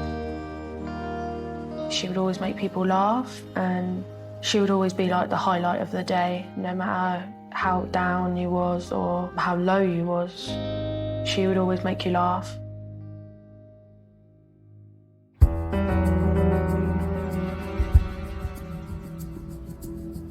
Police, where's your emergency? I woke up and I opened the window, got the kids up, like you normally do, and then could smell a really strong smell of burning. It wasn't a normal smell of burning. I could see smoke coming out from the house. The residents of a quiet street in the north of Gosport are woken to a house fire. Hampshire Fire and Rescue received a call from a couple of builders that were in the area that saw smoke billowing from the address in Grange Crescent. The house was really starting to go ablaze. The builders were working in the area and they noticed some black smoke billowing from the address of Kelly's. And concerned that somebody may still be in there, they started banging on the windows trying to raise the alarm. There was no response, and Hampshire Fire and Rescue arrived at the scene fairly quickly. There was probably 4 or 5 firemen in the back garden, which is very, very tiny. The glass was starting to smash. They were in and out of the house, obviously with the hoses going and trying to put the fire out. Kelly's house is ablaze. And as neighbours watch, all thoughts turn to her children.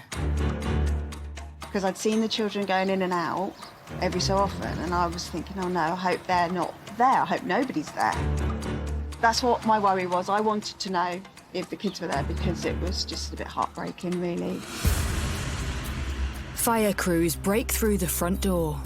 They found 2 areas that were alight in the ground floor of the address and then searched the rest of the premises. The fire crews search the front bedrooms and find no one. But then they make their way into the back bedroom. And it was inside there that the firefighters found a very shocking and grisly discovery of Kelly Ann Case's body in her bedroom. Firefighters are suddenly confronted with a horrific scene. Kelly has been the victim of a brutal and sadistic attack. Fire officers are used to going into dangerous situations and dealing with traumatic incidents, but when they went upstairs, they weren't expecting to find what they saw, which was a naked female tied up with multiple stab wounds and obviously slashed neck. I mean, it was pretty traumatic. What immediately happened then was the firefighters alerted the police whilst they tackled the fire that was still in the house. And over the next 2-3 hours, more fire engines and police cars. The road was pretty much full. And everyone was talking about it on Facebook and on what's happening down there. News spreads across the community and reaches Kelly's family. I immediately rushed to Kelly's house and spoke to the police officer and asked whether it was my sister's house, and they confirmed that it was. 2 CID officers come up to me and my mum. They both turned around and said that there is a body and it is deceased. I kind of screamed and shouted and cried.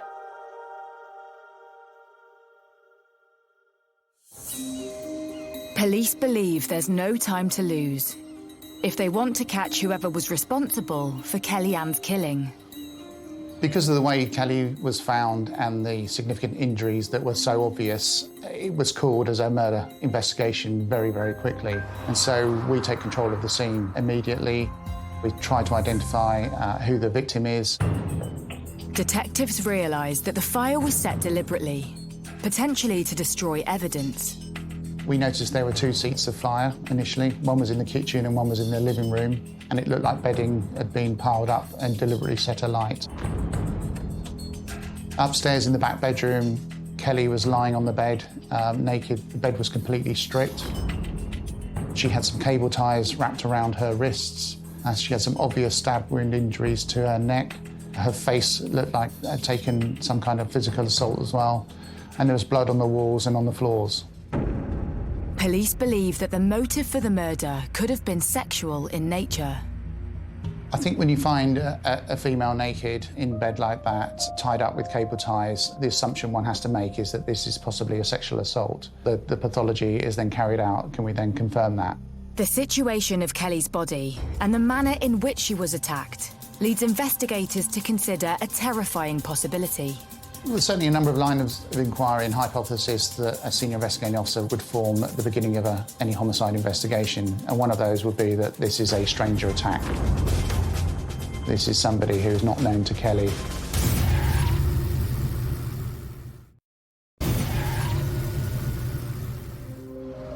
In the coastal town of Gosport, police are investigating the murder of 27-year-old mum of 3, Kellyanne Case.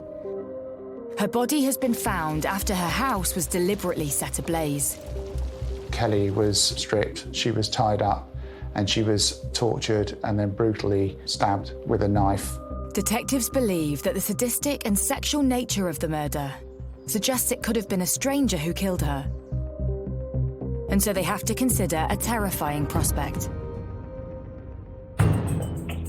When we commenced our investigation, we contacted the National Crime Agency to see if there are any outstanding similar offences anywhere in the UK that we could liaise with those local police forces and share information with.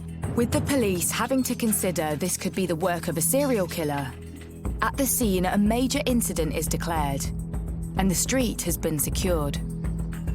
We had tape going from the end of the road all the way across, down that end, and then they cordoned off all the way down the bottom, all the alleyways at the back. Yeah, it was just literally everywhere, tape everywhere. Even All the little alleyways that yeah. go in between the houses had... Yeah, because you've got a little alleyway there, and they were just cordoned off, didn't they? Yeah. The news that a young woman has been brutally murdered stuns the close-knit community. When we found out it was a murder, that was horrific. That sends alarm bells, you know, because you don't know who it is. Covering Gosport, there's lots of low-level crime that goes on. There are lots of break-ins to houses and sheds and outbuildings. But deaths and murders are very few and far between and send shockwaves through the community when they happen. It's just really sad that I wouldn't have expected something like that to happen in this area. And especially for a young woman who's kind of around our age, it definitely makes me feel quite uncomfortable. And you just really feel for those children, 3 children that have now got to grow up without a mother. Whenever any murder happens, it has a huge impact on the community, particularly if the suspect is outstanding. So people are worried, who is it? Why have they done it? And will they strike again? So our job as the police is to try and reassure the community that, we are working hard to try and catch the killer and that we will do that as quickly as possible. Suspecting that this could be a stranger attack, officers start house-to-house inquiries, and a neighbour steps forward. During our inquiries, we came across a witness who did identify a male that he saw at about 5 to 7 on the morning of the 30th of July, who was just in the area of Grange Crescent. A neighbour had reported seeing a sort of a scruffy, unshaven person near Kellyanne Case's home. Described as looking a bit odd, surveying the premises, wearing a cap. And he said he's sort of driven up and down that road about that time for the last 10 years and never noticed anyone before. So this person definitely stood out for him and seemed suspicious. Who was this man? And did he have anything to do with Kelly's death? But before detectives progress further, a check on Kelly's property uncovers a worrying development, which places their theory of a random stranger attack in doubt. What was strange is that there was no sign of forced entry. The back door was unlocked, which would either suggest it's someone incredibly lucky trying doors, or somebody knew that Kelly was there and that the back door was unlocked. Had Kelly known her killer? Or was it just pure chance that her door was unlocked so early on a weekday morning? The investigation shifts and focuses on Kelly's life circumstances. In any homicide investigation, we would carry out a victimology, which is looking at the detail of the life of the victim, which includes, previous partners, potentially people having an affair, issues at work that we might uncover. So it's quite common for us to go through the victim's history with a fine-tooth comb. As detectives question friends and family, they uncover that Kelly was going through a difficult period in her life. Kelly struggled with a lot of different things in life. She was always open and honest with people, but when she did struggle, sometimes Kelly did drink. She'd fallen on some difficult times. She'd recently had her children taken off of her by social services on a temporary basis. She had issues with alcohol and drugs, and I would describe her as vulnerable. The investigation also uncovers elements about Kelly's lifestyle. Kelly was well known. She had a wide circle of friends. Her neighbours weren't big fans of hers, if I'm honest. She would have regular visitors to the address, 3 or 4 parties a week. She used to have parties with music and stuff. I had seen quite a few people going in and out of the house, obviously just thinking they were just friends. Often police would be called to excess noise issues, antisocial behaviour issues, and she would probably hang around with the wrong people, I would suggest. As officers investigate further, evidence shows that Kelly had been threatened just a few months previously. Back in March 2019, Kelly had had some kind of party at her address, and there was an altercation there where the male ended up with a fractured jaw. And as a result of that, Kelly received some threats by family members of that man, and she had to flee the address for her own safety. So she left the area for some time and returned to Gosport a couple of months later. I think she left for about 3-4 months, but she couldn't be without her family, so she decided to come back. But with the threat still hanging over her, Kellyanne's neighbours noticed a change in her demeanour. She kept herself to herself. She used to hang around out her front door having cigarettes, and you'd walk past her and she wasn't very chatty, but we didn't see a lot of her, to be honest. No. Heard a lot of her, but didn't see a lot of her. Police believe Kellyanne was vulnerable and involved with some unsavoury characters. And after interviewing friends, key information points to a potential lead. She had had this row the night before with one of her friends, so that was key that we identify who they were. We wanted to establish what the row was about and who was involved. So lines of inquiry were set in relation to identifying those individuals. But we also found out through her phone that she'd been receiving threats from 3 men who had arrived at her address, were trying to break in and had threatened to strangle and have sex with her. This was told to one of her friends. And obviously through house to house, we'd established that people had been at that address during the evening at various times. So again, it was really keen to try and identify those individuals quickly because they may have some vital information or they may be the killer and they may have vital forensic evidence on them still. Could any of these people have something to do with Kelly's death? But before detectives can follow the leads, they get an unexpected call. A 32-year-old man called Will Vallender comes forward. My sister was actually seeing Will Vallender at the time. We believe that one of Kelly's family contacted Will Vallender and they notified him of the death.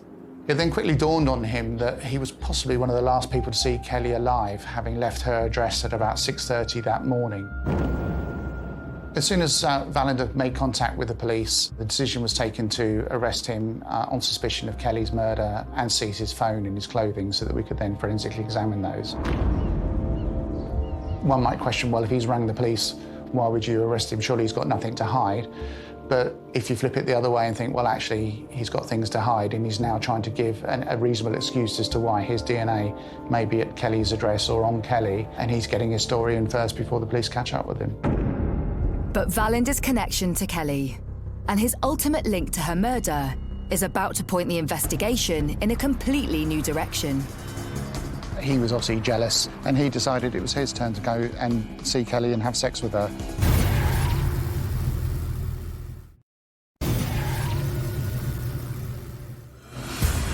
In Gosport, police are investigating the murder of mum of three, Kellyanne Case, who was found stripped, bound and stabbed after her house was set on fire. The day before she died, Kellyanne told her friends that 3 men had turned up at her house, threatening to break in and rape her. Police also have a report of a suspicious man loitering outside her house in the early hours of the morning. But all attention has fallen on Will Vallender, who has been arrested on suspicion of Kellyanne's murder. When I found out Kellyanne was murdered, I felt like half of me was gone. Some CID officers come to my mum's house and told my mum everything that happened and that it was murder. And then my mum sat and read a piece of paper to me and my siblings of what actually happened. We got told by CID that they had somebody that they thought murdered my sister. We didn't actually know who it was at the beginning. Police have arrested Kellyanne's friend, Will Vallender, who came forward saying he had spent the night with her before she died. When Will Vallender was in custody, he was interviewed by detectives, and actually he gave a very detailed account of what his movements were the night before Kelly's death. And he explained that he'd been drinking most of the day. I think around midnight time, he'd received a phone call from Kelly. She was quite upset. She said she'd had some people round earlier in the evening. She'd fallen out with one of them, and could he come round? He was out in Gosport and he was with his friend Brendan Rowan Davies. So Brendan was a friend of Will Vallender. They would meet every now and then, and on that night, Kelly called. Will had been out all day drinking with Brendan, and Brendan decided to tag along. So they stopped off, bought some vodka, and then went off to Kelly's, where they consumed the vodka and also had some cocaine. After drinking and taking cocaine, Vallender says he and Kellyanne went to bed, leaving his friend downstairs. What Will Vallender then said was that him and Brendan Rowan Davies then left the home of Kelly at around about 6:30 in the morning. Both Will Vallender and Brendan Rowan Davies left her home alone. They caught a taxi back to Vallender's house, and then Rowan Davies said he was going to go back to his home as well. With Vallender claiming that Kellyanne was alive when he and Brendan left, police need to build up a full picture of what really happened that night. Key to this is interviewing his friend. Officers were tasked to go and locate Brendan Rowan Davies, again, somebody who would have been the last person to have seen Kelly before she was found murdered. They went to his home address and there was no response. With no sign of Brendan, Wallander tells the police that he'd spoken to his friend earlier that day. Wallander had contacted Brendan Rowan Davis to tell him to contact the police as well. And the fact that Brendan Rowan Davis didn't makes that extremely suspicious in my view. What had happened to Brendan? Was he afraid to speak to the police? While the investigation unfolds, the community is coming together to pay their respects. People kept coming down the road, laying flowers, laying teddy bears, candles. Her sister was there quite a lot, and it was just really sad. I felt for the children more than anything. When Kellyanne Case's death was formally announced by the police and she was identified, there was an outpouring of grief for this young mum, and that sort of materialised with a fundraising campaign to raise money, which ultimately raised about £1,300 for her funeral. As the community mourns, the investigation is centring around the last two people who saw Kellyanne alive, and police have made a second arrest.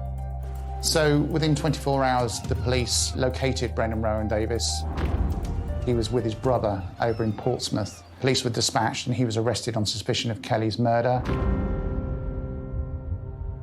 Rowan Davies' response to the police when they mentioned the murder or death of this woman was, I had an idea about that. Apart from that, he said very little. He was taken into custody. He was questioned, and he just replied no comment to the questions that were asked. With Brendan refusing to answer any questions, detectives turned to CCTV analysis to verify Wallander's account. Because Wallander gave a detailed account of his movements with Brendan Rowan Davis on the way to Kelly's address and also leaving there. So we were able to establish, following the route that Wallander said he took with Brendan Rowan Davis, various CCTV points to identify the two of them together.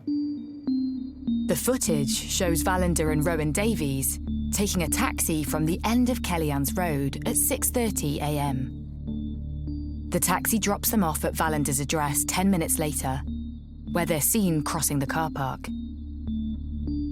20 minutes later, Rowan Davies is seen heading towards his flat, arriving back at just before 7 a.m. Wallander's account of his movements seems to be true. But then, police analyse what Brendan did next. Brendan Rowan Davis made his way back to his home address. We had cameras in that area that then picked him up about half an hour later, leaving his home address, but this time in a change of clothing, which is suspicious in itself. Brendan is captured on the bus CCTV. But where is he going? So having picked up the suspect on the bus, we know he got off just outside Cambridge Road, and so we're able to then scope the area for CCTV. Unfortunately, we came across CCTV in the kebab shop just behind me on the corner of Cambridge Road and Brockenhurst Road. Brendan is seen walking back towards Kellyanne's house, just over an hour after leaving it. The CCTV places him at the house for about 40 minutes. Well, we believe that when Rowan Davis led himself into the address, he crept upstairs and Kelly was likely to be asleep. You know, it was the early hours of the morning. She'd been up all night partying. And he let himself in, and I think at that point he then held her at knife point and then tied her up and brutally beat her. And then some 40 minutes later, he's then picked up again on CCTV, heading back towards his home address. But he doesn't head straight home. Instead, he walks to his mother's house, a short distance from where Kellyanne lives. So we know that around 9 o'clock in the morning, Rowan Davis returned to his mum's address, where he then changed his clothes and then left that premises with a bag, and he was seen heading along this footpath. 2 hours later, a witness came forward who found some burning remains of clothes, which we then recovered. Further CCTV evidence shows Brendan retracing his steps home. We then find him at his home address on CCTV going to the bin shed area. But this time he's carrying two bags, one blue one and one white one, and he disposes of them. Police immediately search his property and the bins. What they find is a pair of knickers, which they believe to be Kelly's, and also some training shoes that have some blood on them. Police also find items which match those found on the victim. Kelly was bound up on the bed and she was tied up with some cable ties around her wrists. We found some further cable ties at the address that matched the same description of those found around Kelly's wrists. Having uncovered both the means and the opportunity to commit the murder, the investigation turns to a potential motive and who this prime suspect is. The connection between Rowan Davies and Kellyanne Case was mainly through Will Vallender. Rowan Davies appeared to be this sort of hanger-on, this kind of tagged-along friend. You know, the two knew each other, or knew of each other, but I don't think they were ever close friends particularly. He was a big man. He was 6'3", quite a strong man. We understand he had a low IQ, about 50 or 60, and he also had learning disabilities, including dyslexia. He was known to the police. He had about 6 previous convictions, but the most alarming one was a previous conviction for burglary of a house he broke into where the female was still on the premises. So a really concerning MO, I would suggest. Detectives believe they have their killer, and when forensics return, it confirms their suspicions. We then get the forensic results on the cable ties that were found around Kelly's wrists. And they have Kelly's DNA on them, obviously, but they also have Rowan Davies's DNA on them. So we went to the Crown Prosecution Service with all the evidence that we'd amassed against Rowan Davies, and they agreed to charge him with the murder of Kellyanne Case. Will Vallender is released without charge, and a trial date is set for Rowan Davies. But when he gets his day in front of the jury, his account of what happened suddenly puts the case in question.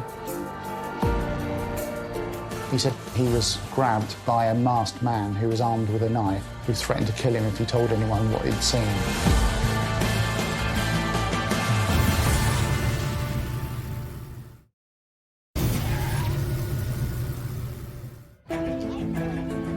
In Gosport, Hampshire, police have charged Brendan Rowan Davies with the brutal murder of mother of 3, Kellyanne Case. CCTV footage shows that after spending the night partying with Kellyanne and her friend, Rowan Davies returned to her house on the morning after. His DNA has been found on zip ties used to restrain her, and the blood found on his trainers is Kellyanne's. But he denies murder. Whilst police believe they have a solid case, they also have concerns as the trial approaches. As not only was an unknown man spotted loitering outside Kellyanne's house on the morning of the murder, but she had recently been threatened. The fact that we had these issues, these unknowns of potentially people threatening Kelly in the past, death threats to Kelly, people falling out with her, that was the biggest concern, is that we needed to convince the jury that Brendan Rowan Davies was the person responsible.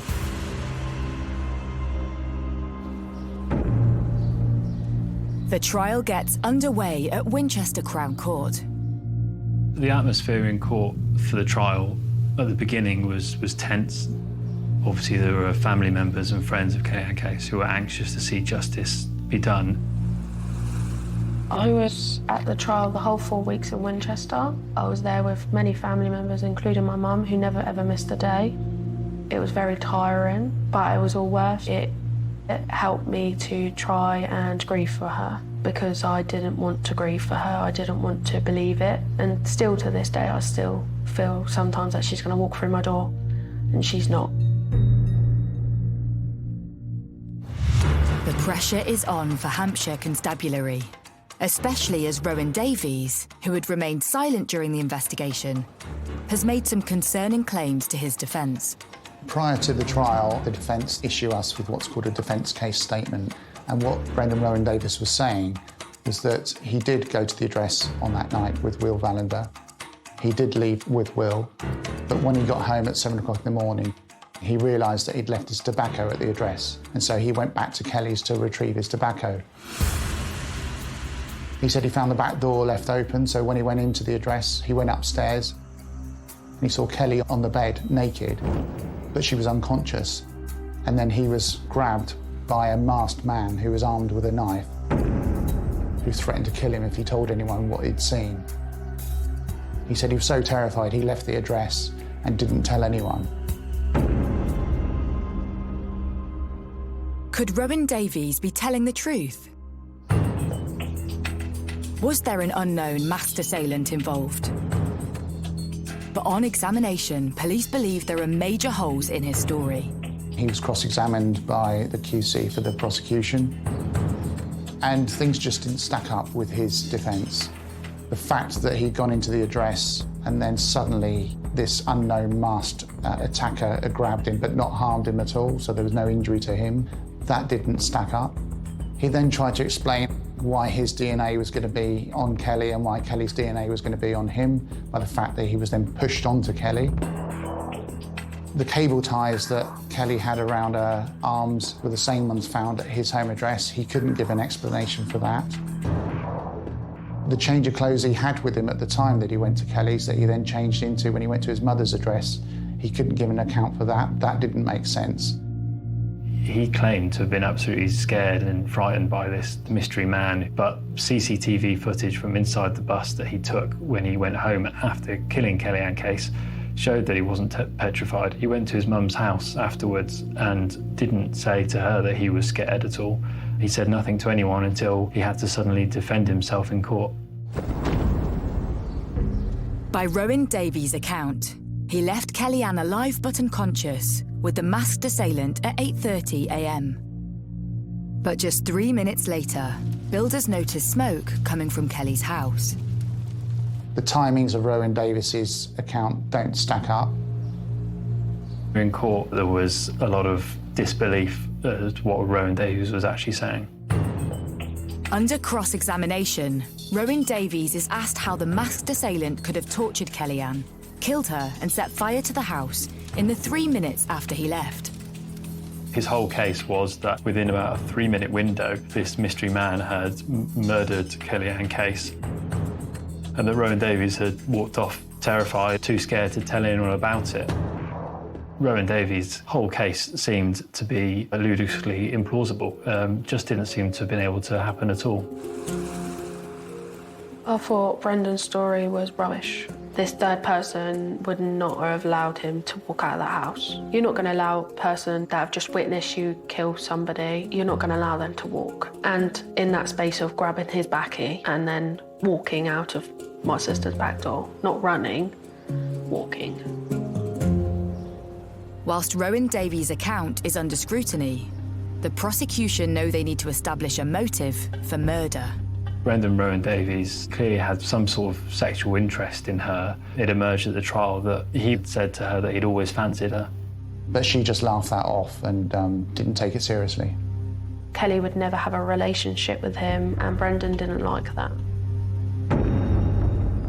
An analysis of Rowan Davies' phone also shows that he had followed the couple when they went to bed.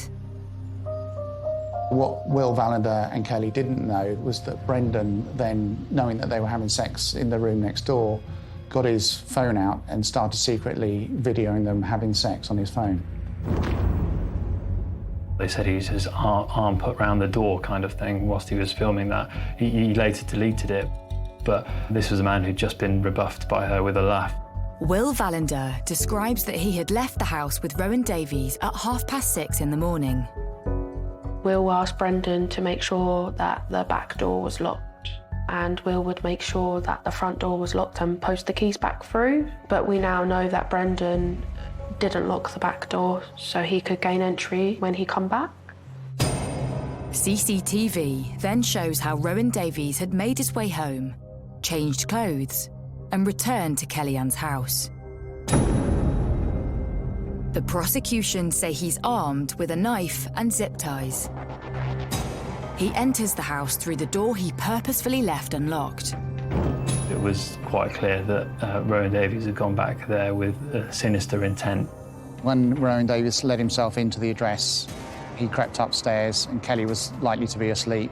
And I think at that point he then held her at knife point and then tied her up and brutally beat her. He was obviously jealous that Will Vallandern had sex with Kelly that night, and he decided it was his turn to go have sex with her. And she probably put up a fight, fought him off, and that's when he stabbed her.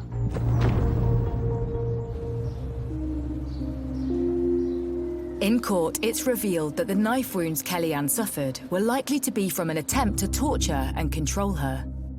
When the pathologist gave evidence at the murder trial, he told how Kellyanne Case had suffered some horrific injuries, and he had to show sort of CGI reconstructions of these and stab wounds and slash wounds to her neck. She did also have broken ribs, broken bones in her body. From what it emerged at trial may have been a panicking Rowan Davies who tried to sort of revive her. We did get told in trial that she would have felt it and it would have been very painful. She had multiple stab wounds from her chest to near her hips, just basically prodding her with a knife. And he cut her throat 7 to 10 times. It has played on my mind a lot, but she would have bled out really fast and she wouldn't have felt it after a couple of minutes because her whole body would have just gone numb. The prosecution say that Rowan Davies then stripped the bed and used the bedding to set the house on fire. He then walked to his mother's house, where he changed into clothes he brought with him, and later goes to a nearby alley to burn the ones he had worn to kill Kellyanne. But he does keep one item, a pair of women's underwear. And one might think this is possibly a trophy that Rowan Davies has kept as a result of this horrific crime. He had taken them believing that they were Kelly's when in fact they belonged to a friend. Rowan Davies is cross-examined for 4 days, and his account of Kellyanne on the night before she died is one of concern. He was talking about things like how he was consoling Kellyanne Case because she wanted to, according to Rowan Davies, sort of kill herself that night because her children had been taken away from her. It's then disclosed to the jury that Rowan Davies had been convicted of burglary 2 years previously. He'd actually gone into a Gosport mum's house, kind of barged his way into the door, and the mum and children had to barricade themselves in a bedroom upstairs. But when the mum and her children came out, they found a butter knife that was on the stairs. When he was arrested for it, he was telling the police that he had heard someone was burgling the house, and that's why he'd acted and gone in, painting himself as a good Samaritan. And it was so shockingly similar to his defence case in the murder trial that it wasn't him, it was somebody else. I think that was a really chilling moment in the trial. But the defence have one final seed of doubt to cast. The account of the 3 men whom Kelly had said were threatening to break in, rape and strangle her just a day before she died. There is this fly in the ointment, was these 3 unknown people that had allegedly threatened Kelly 24 hours before that, threatened to break into her house and sexually assault her, and we never identified those individuals. I would suggest they probably didn't exist and were part of Kelly's paranoia at that time. As laughable as his defence case statement was, what was concerning for me is that there is a fly in the ointment there, for want of a better word. And all the defence need is to cast reasonable doubt around the account that the police say had happened, and then Brendan Rowan Davies walks. After 3 weeks of hearing the evidence, the jury retires to consider the case. The courtroom is an emotionally charged area at the best of times, and when you know the jury are coming back with a verdict, everyone is on tenterhooks, waiting for that verdict, and you hope as a police officer it's going to go your way, and you hope for the family it's going to go their way as well. The jury returns to the courtroom after 4 hours of deliberating. After 16 days at trial, the jury came back unanimously with guilty verdict of murder. And Rowan Davies was sentenced to 30 years imprisonment. I was intently looking at Rowan Davies, and I saw him just sort of shaking his head as the foreman read out the guilty verdict. When we found out that he was sentenced 30 years without parole, my family and me was happy that we got the justice for my sister, but it was never going to bring her back. I personally think that he is vile, he's disgusting, and I hope to God I'll never see him again. I think he's a very, very sick individual that should never ever be released. I believe if you take a life like that and you murder someone so horribly, I think you take a life, you should serve life.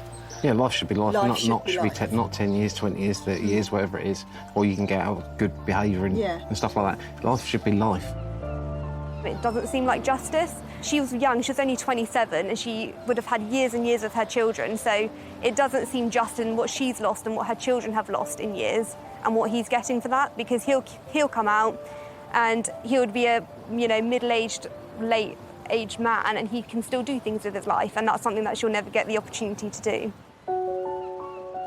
After 2 years, Kellyanne's family are slowly coming to terms with their loss. Us as a family have lost a big part, especially my mum and her children. They've lost their mum, and my mum has lost her daughter. Kelly was always the happiest and the kindest and the caring out of all of us. And I would always like her to be remembered for the person she was and not for what he did to her.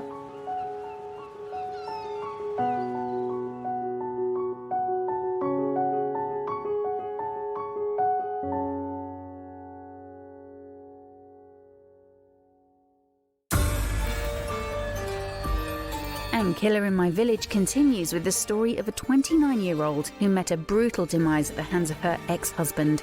True crime every weeknight at 11 on Sky Mix.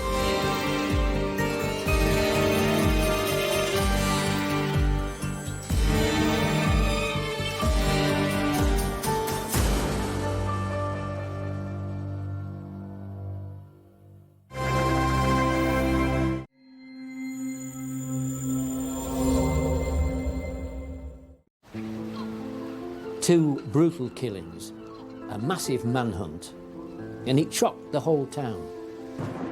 The officers went to the 7th floor flat, saw this man holding a sawn-off shotgun. He went over the balcony and then dropped down floor by floor. The press in London called him Spider-Man. On the night of January the 23rd, 1995, Lancashire police were called to a garage in Morecambe. What they discovered there could have been the scene from a horror film. The investigation into what turned out to be a brutal double murder and the ensuing manhunt for the killer would take the police all over the country. It was a case that the police and the people of Morecambe would never, ever forget.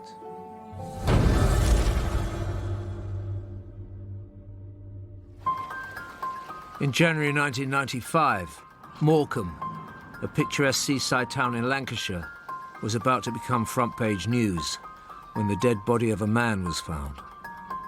DCI Graham Gooch from Lancashire Constabulary was to lead what would become an unprecedented investigation. On the night in question, I was the duty on-call senior investigating officer, but sound asleep in bed, and then about 2 o'clock in the morning, the phone went, which means something awful's happened somewhere. So we took the call and they said they'd had a murder at Morecambe. The officers had been faced with a gruesome scene at a garage on the Whiteland industrial estate. The dead body had been severely battered. They tell you basically what's happened, and then you start thinking, what am I going to need? Where shall I rendezvous with the officers on the scene? And start the process rolling.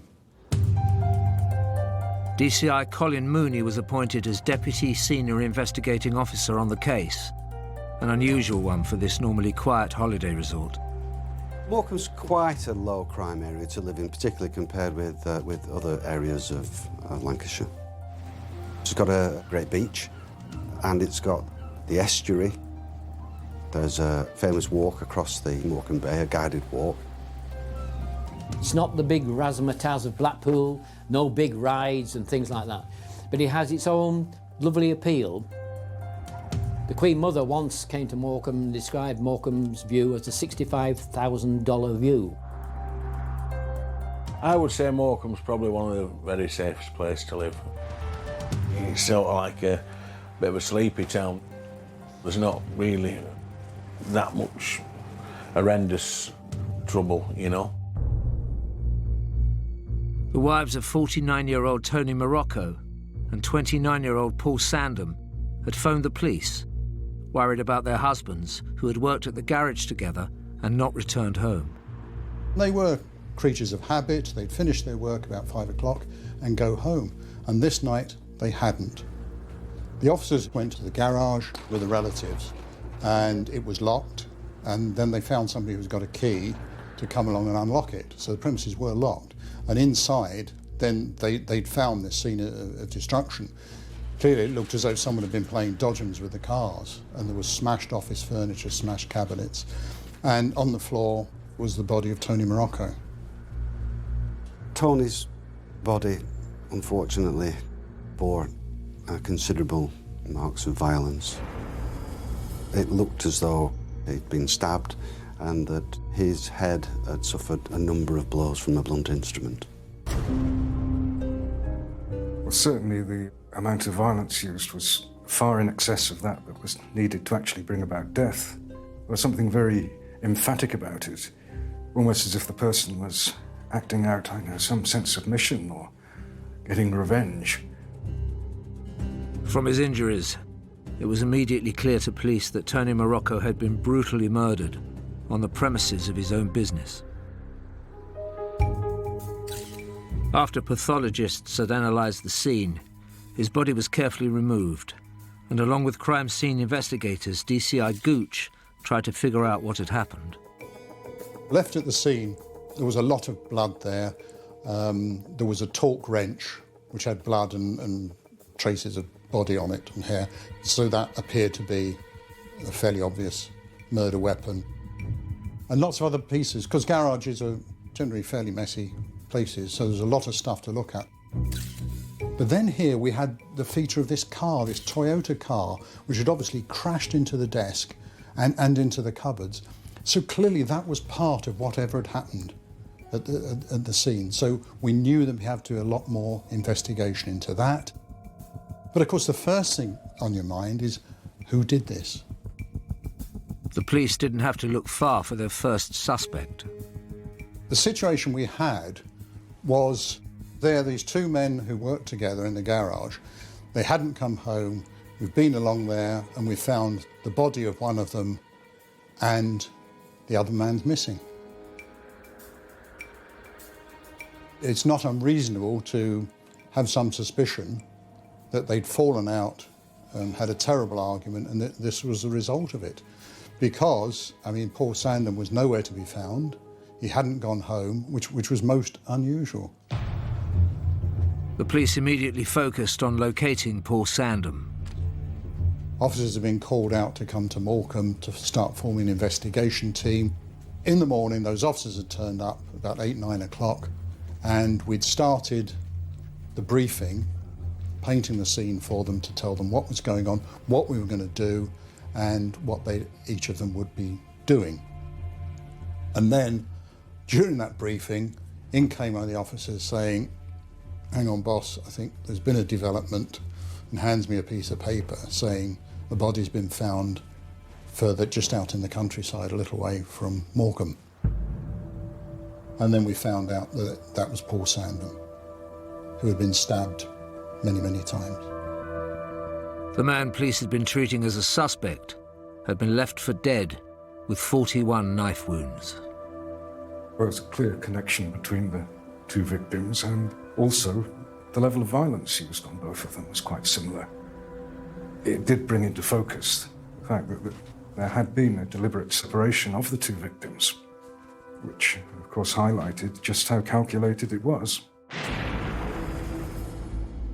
At this point, then, we realised that we had a double murder on our hands. It was inconceivable that two people who worked so closely together, who went missing at about the same time and both found murdered, would not be linked. I've dealt with murders before with more than one victim. They don't come very often, but it does change things completely from what we were looking at before. Before, we were looking for possibly a murder with a reasonable suspect. Now suddenly you've got a double murder with no suspect. And it was a great concern to local people. I spent most of my working life on the estate from being the age of 13. You know, I got to know Tony, you know, just through, you know, being on the estate like I got to know everybody else. He was a lovely guy. If anybody was going to say, you know, put Tony in a room of 10 other people, you know, who would get murdered, you know, you wouldn't put Tony, you'd say, well, what's he doing here? It was that shocking that, you know, it was just beyond belief, really. The local press, the local radio, everybody was covering this big stuff, which was very helpful because it was a big story. We've got here 2 brutal killings, a massive manhunt, something the like of which Morecambe had never seen before. And we were in the centre of it, being the town's newspaper, and we were swept up by it, and without a doubt we realised the enormity of the story and that we had to rise to this challenge. Lancashire police had 2 dead bodies on their hands and no idea who could have committed the murders. The most dramatic investigation they had ever been faced with was about to commence.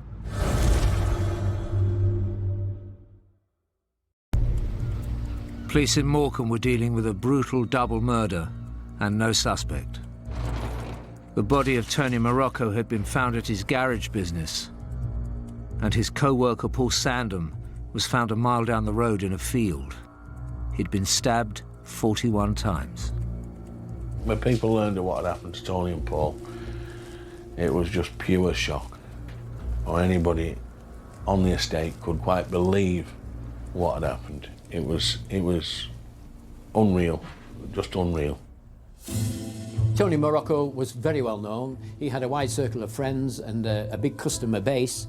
His partner Paul probably was lesser well known, but he'd obviously known to all the customers.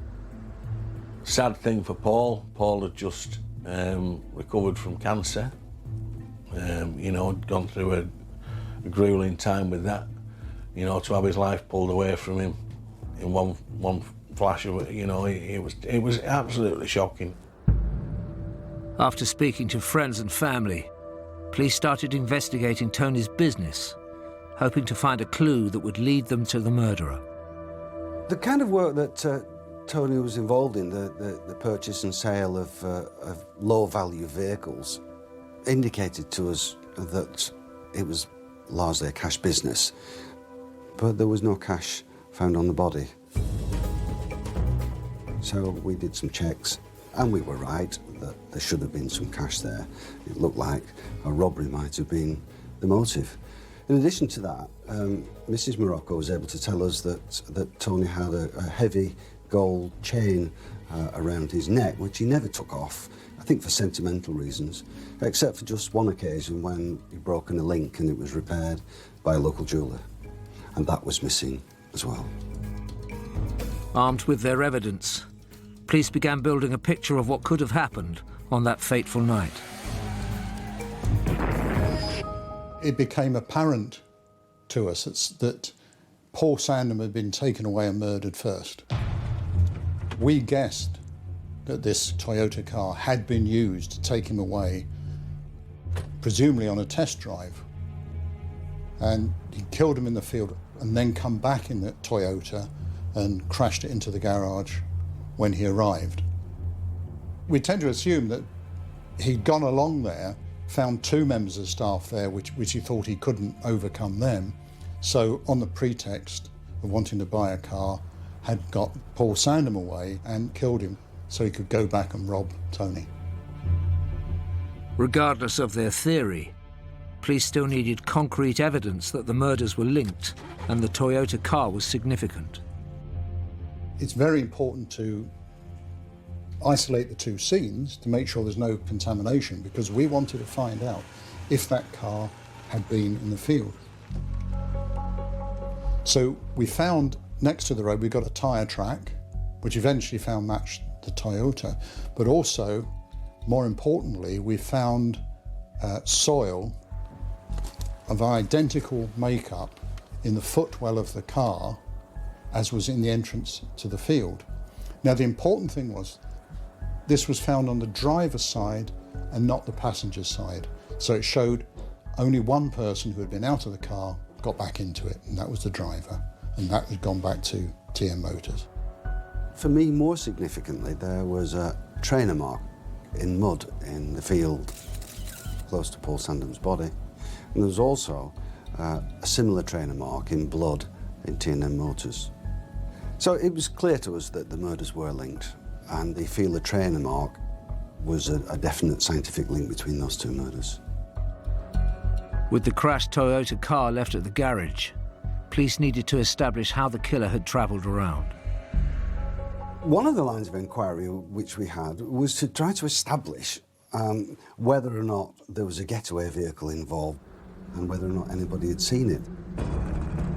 The only thing that we could find out was that somebody dimly recalled seeing a pedal cycle propped up against the wall outside T&M Motors. And to be honest, I don't think that the police put a great deal of store by that at the time, because who goes to commit a murder on a pedal cycle? One of the members of staff of the garage who worked there part-time came in to help us, and he checked to see that all the cars were there, and he found there was one missing. And this was a white MG Metro, which was probably the best of the bunch of cars that were in the garage, and that one was missing. Not only was the car missing, but also the paperwork, the logbook and the receipts and that for the vehicle. So clearly the murderer had not only just taken the car as a getaway, he'd also made sure he got all the documents for it. So clearly he probably intended to move the car on later, and that was important to us. I mean, it tells you a lot about the person you're looking for, that this isn't somebody who's just done something on the spur of the moment. The fact that he's lured one man away to kill him just so he can go back and do a petty robbery shows this is a dangerous and determined person. DCI Gooch had another suspicion about the murderer's connection to the crime scene. Did he know the garage? Had he been there before? You take the idea, he wouldn't have come from a million miles away. It's fairly tucked away on the White Lund estate. It's something somebody local would have known, or somebody who knew the area very well. He wouldn't have just turned up there from a long way away and gone there on spec. With the white Metro missing, they now had a vehicle to look out for. The car was placed on the police national computer as a vehicle of interest and also flagged with other relevant organisations. There is an organisation which members of the public and car dealers can use to check whether or not a vehicle is stolen. We contacted that organisation and asked that if anybody checks that vehicle with them, that they should tell us, but not tell them.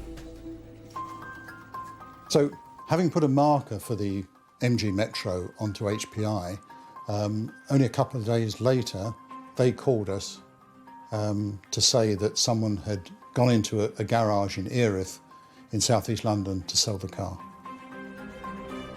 The hire purchase information alert was an important breakthrough, but this meant geographically the investigation had to expand 275 miles down south.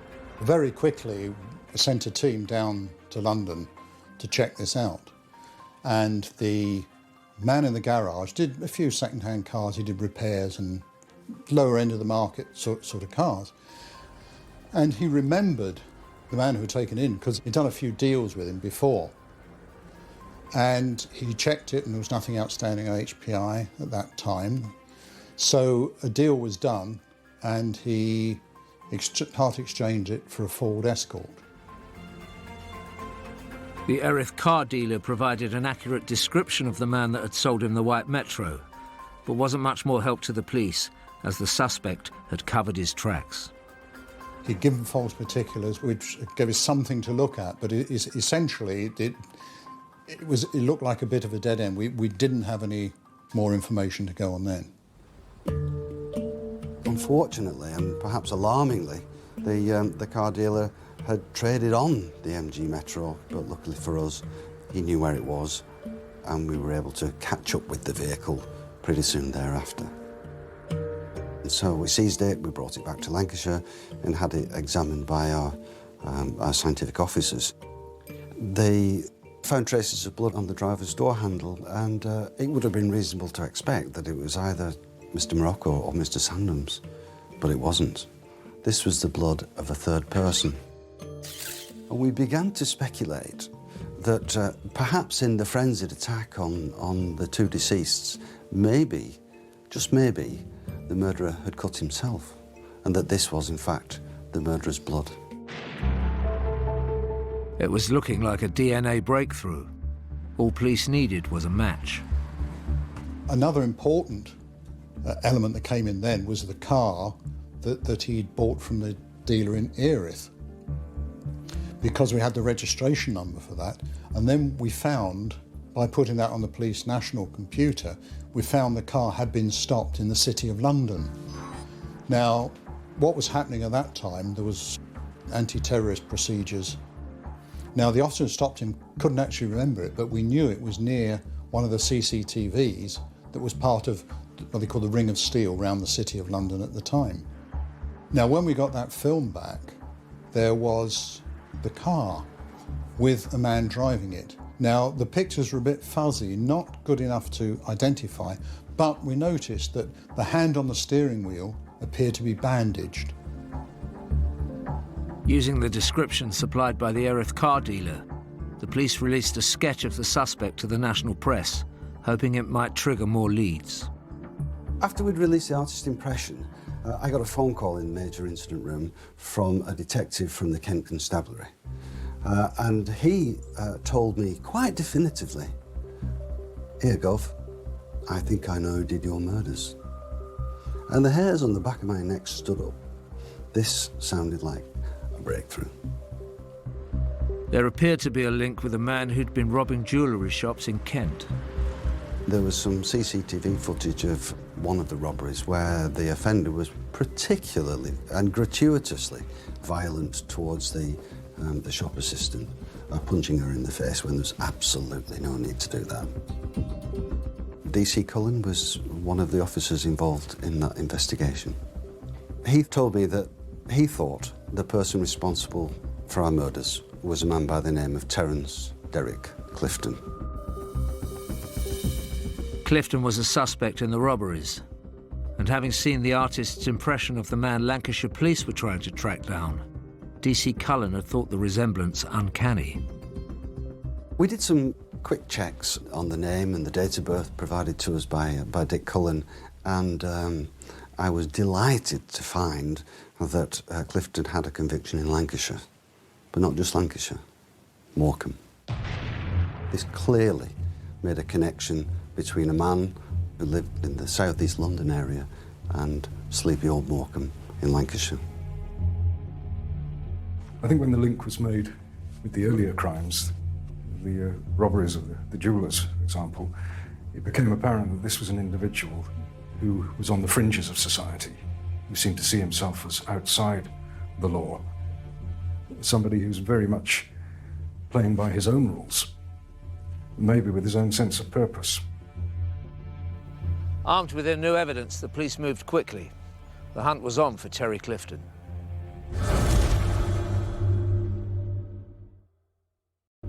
In their search for a double killer, Lancashire police had identified a prime suspect.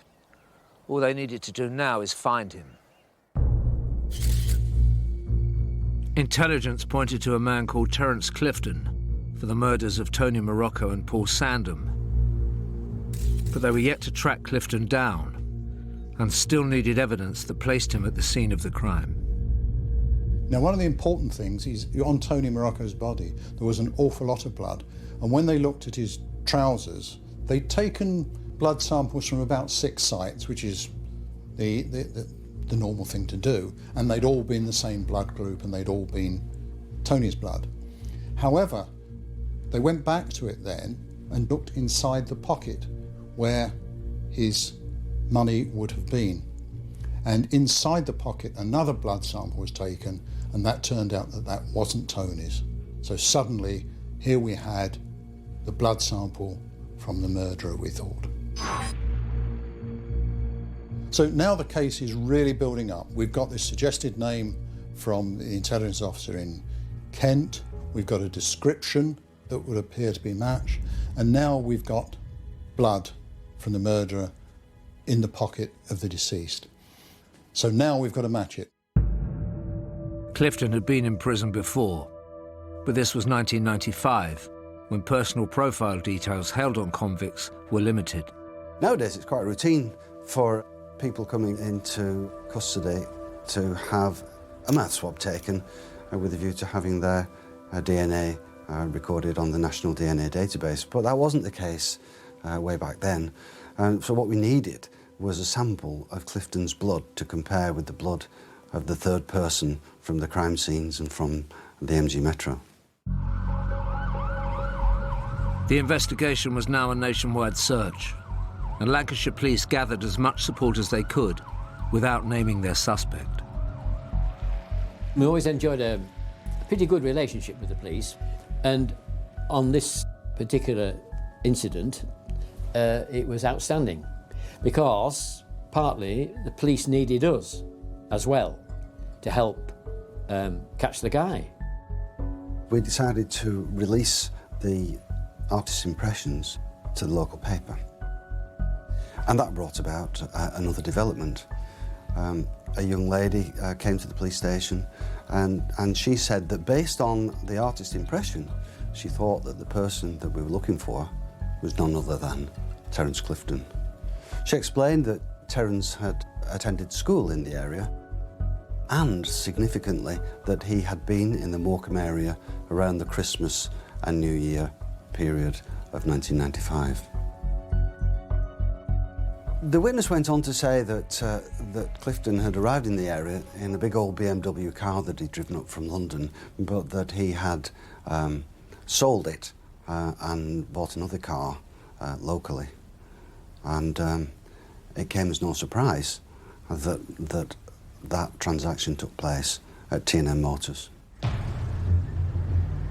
In fact, the BMW was still lying in the yard at T&M when we went to check. He'd gone to trade this old car in, and he wasn't happy that Tony had only given him a couple £100 for it or something like that. And then he wanted money because there was petrol in the tank. And Tony took out his big wad of money and peeled off a fiver and said, yeah, there's £5 for the petrol. And he very much resented that.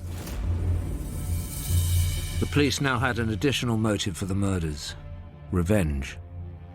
So the woman who went into Morecambe Police Station to say she'd seen Clifton and knew him was able to tell us that he'd stayed with a family in Morecambe the night before the murders. And when we saw them, they were able to tell us, yes, he'd stayed there the night before.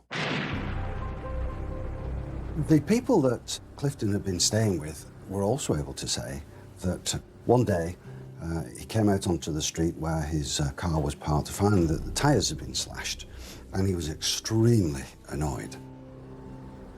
He turned to his schoolmate, the person he'd been stopping with, and asked to borrow his pedal cycle, saying that he was going to go down to the Whiteland estate where he knew a couple of blokes who were going to sort him out a motor.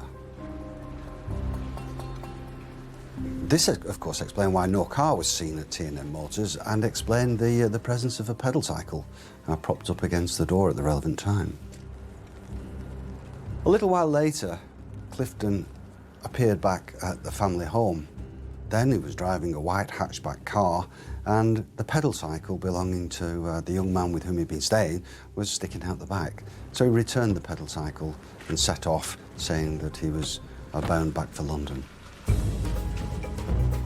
Police confiscated the bike for forensic testing, where blood was found that matched that on the white Metro and in Tony Morocco's pocket. But they couldn't connect this blood to their suspect.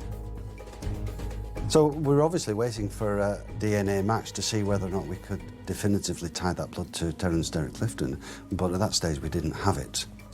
The police could only get the blood test they needed if they were able to arrest Clifton. We'd already had officers down in London after the initial call, but now we sent more of a team down there to try to find him. And it was becoming very difficult. He certainly didn't make it easy for us. He was changing cars almost daily. And then he was moving from place to place where he was staying, and we always seemed to be a bit behind him.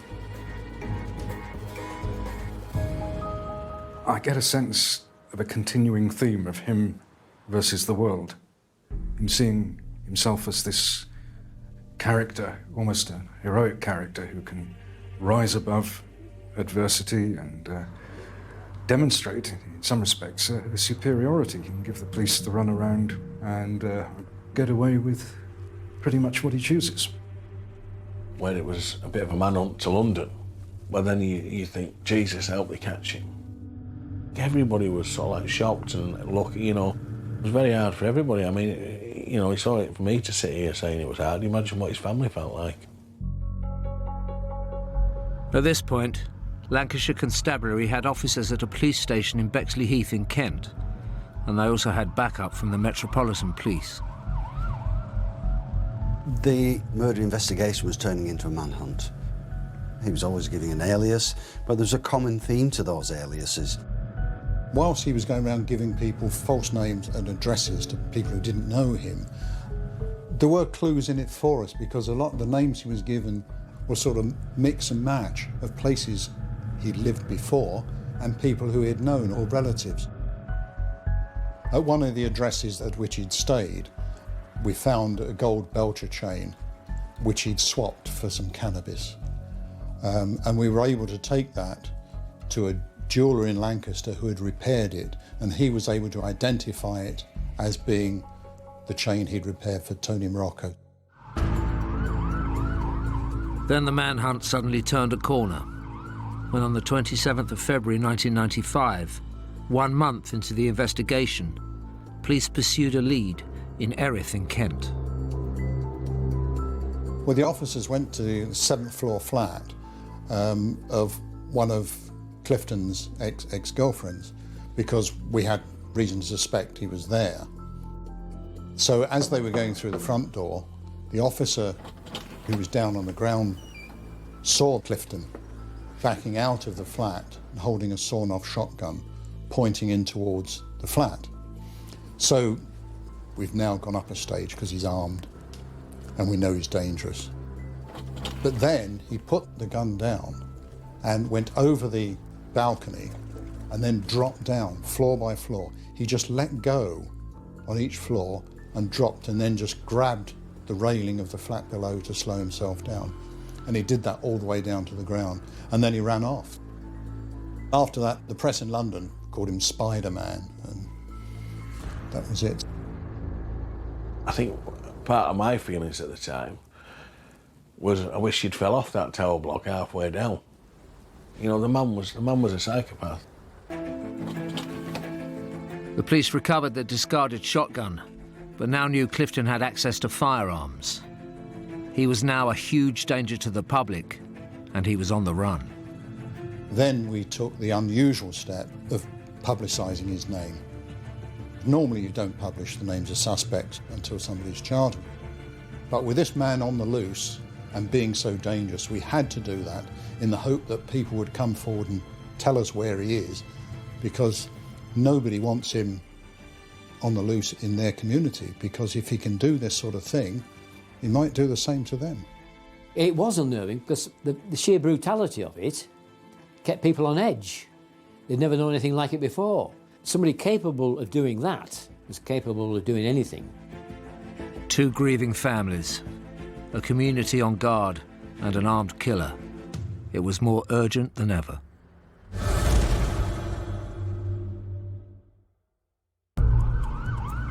The police were closing in on Terence Clifton, who they believed had killed Tony Morocco and Paul Sandham in cold blood. The London team had been chasing down the long chain of cars that Clifton had been buying and selling on. And they were hot on the trail of one particular car when they identified it parked up in a street. So the Metropolitan Police firearms team and Lancashire officers kept a watch on the car. And a man came to the car and got in. He was immediately surrounded by the armed officers and was arrested at gunpoint. Unfortunately, it wasn't Clifton. It was, however, a man who'd bought the car from Clifton only a number of hours previously. And once he'd been dusted down, he was able to tell us that, and to tell us the car that Clifton had bought off him. We were now only hours behind our suspect. Clifton was reported to be driving an Austin Montego. Now, in possession of information that he was in the Montego motor car, there were a number of officers plotted up in the area, and then 2 officers saw him get into the car, and then he went round and parked up in Finstead Road. It was called in, and the armed team then went in, and he was arrested. He surrendered straight away. Finally, they'd got Clifton. Arrested at gunpoint on the 6th of March 1995, 6 weeks after the murders. We had him now. And so it's a great relief that this man's no longer on the streets. He's a very dangerous man, and he's now locked up. So that was a huge relief. But then, you see, the job from my end of things particularly is really just starting, because now you've got to put all that evidence together to turn it into a case of admissible evidence. When news of the arrest came through, it came as a relief to us, and I think also to our readers and obviously the families, that we were able to print the fact that finally this person the police had been looking for so long and who had been involved in so many escape dramas had finally been arrested, and that we were getting somewhere.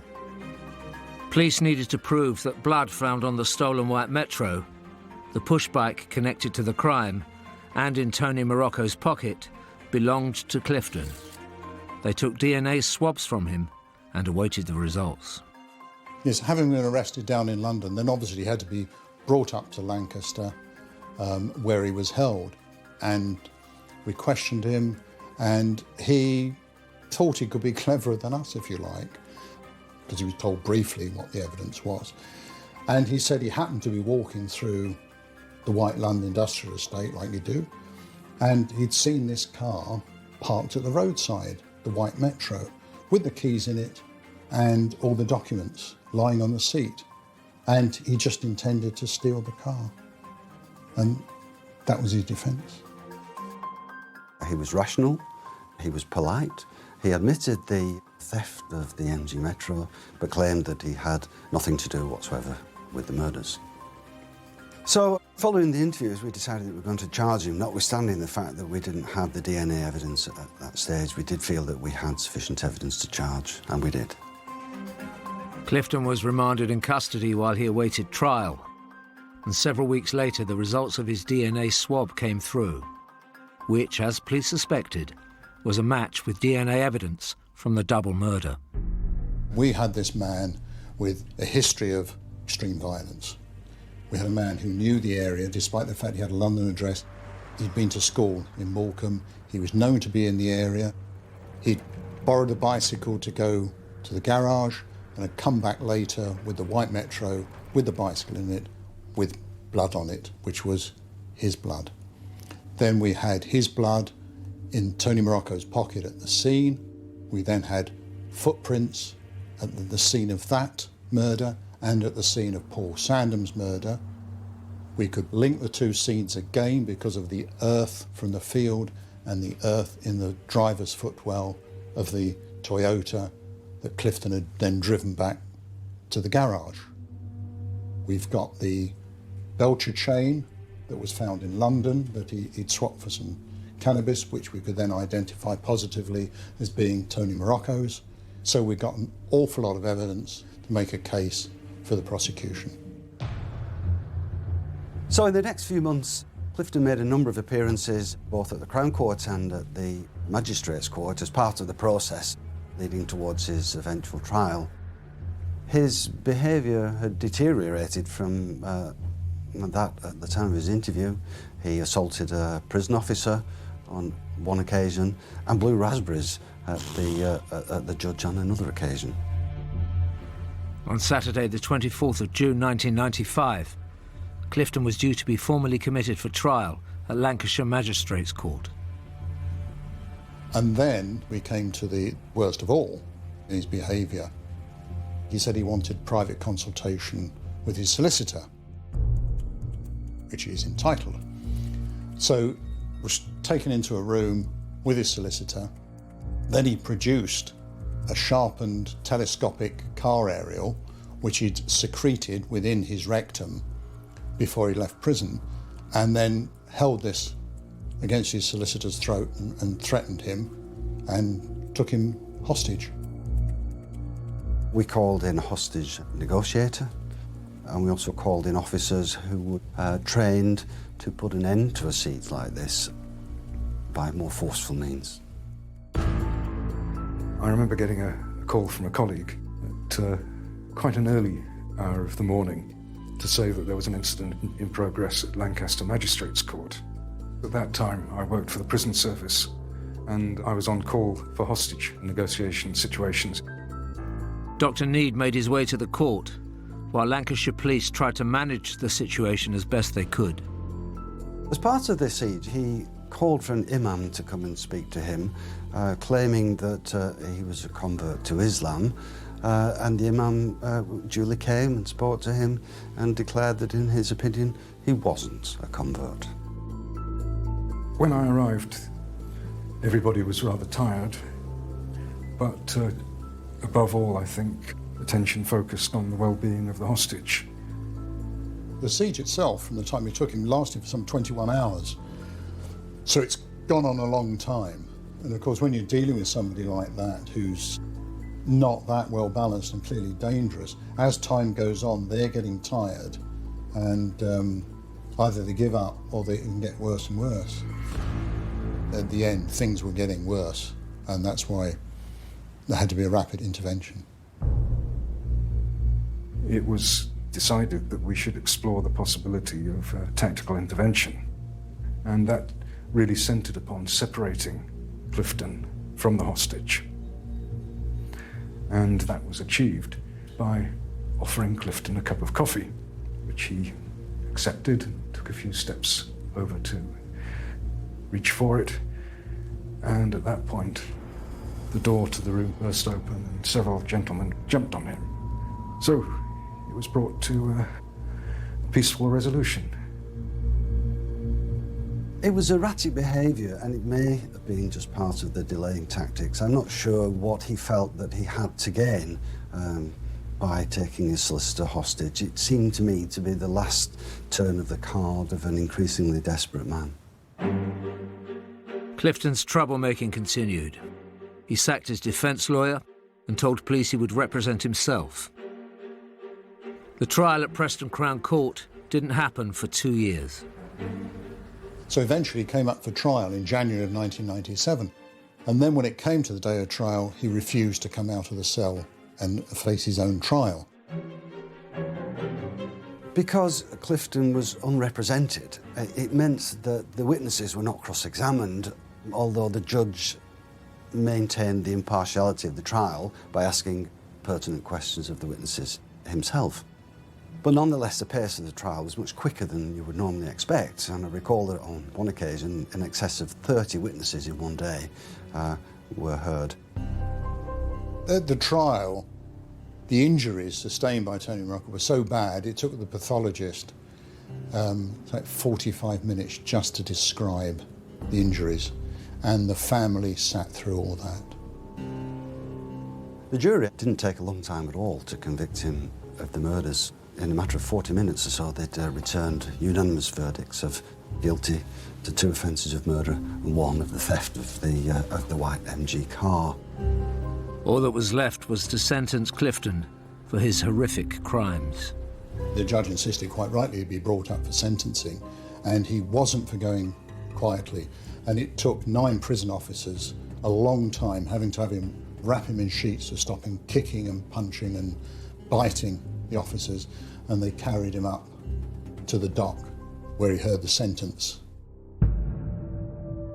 He was sentenced to life imprisonment twice over for each of the murders and 4 years for stealing the car.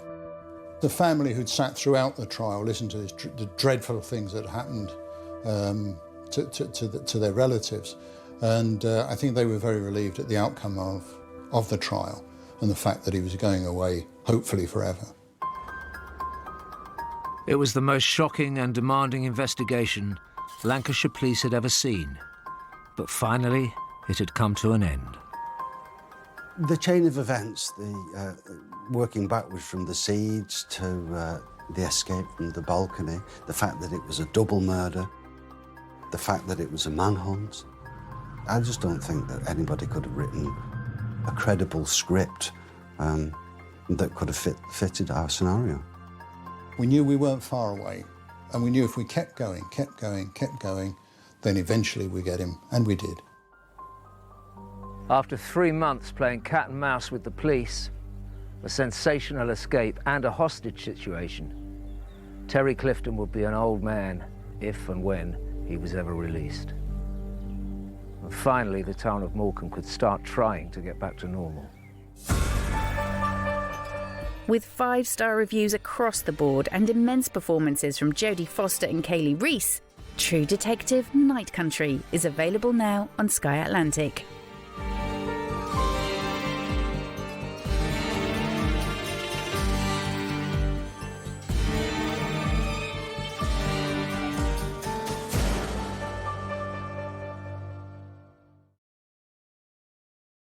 My father suggested a matchmaking meeting, and I went with a casual attitude.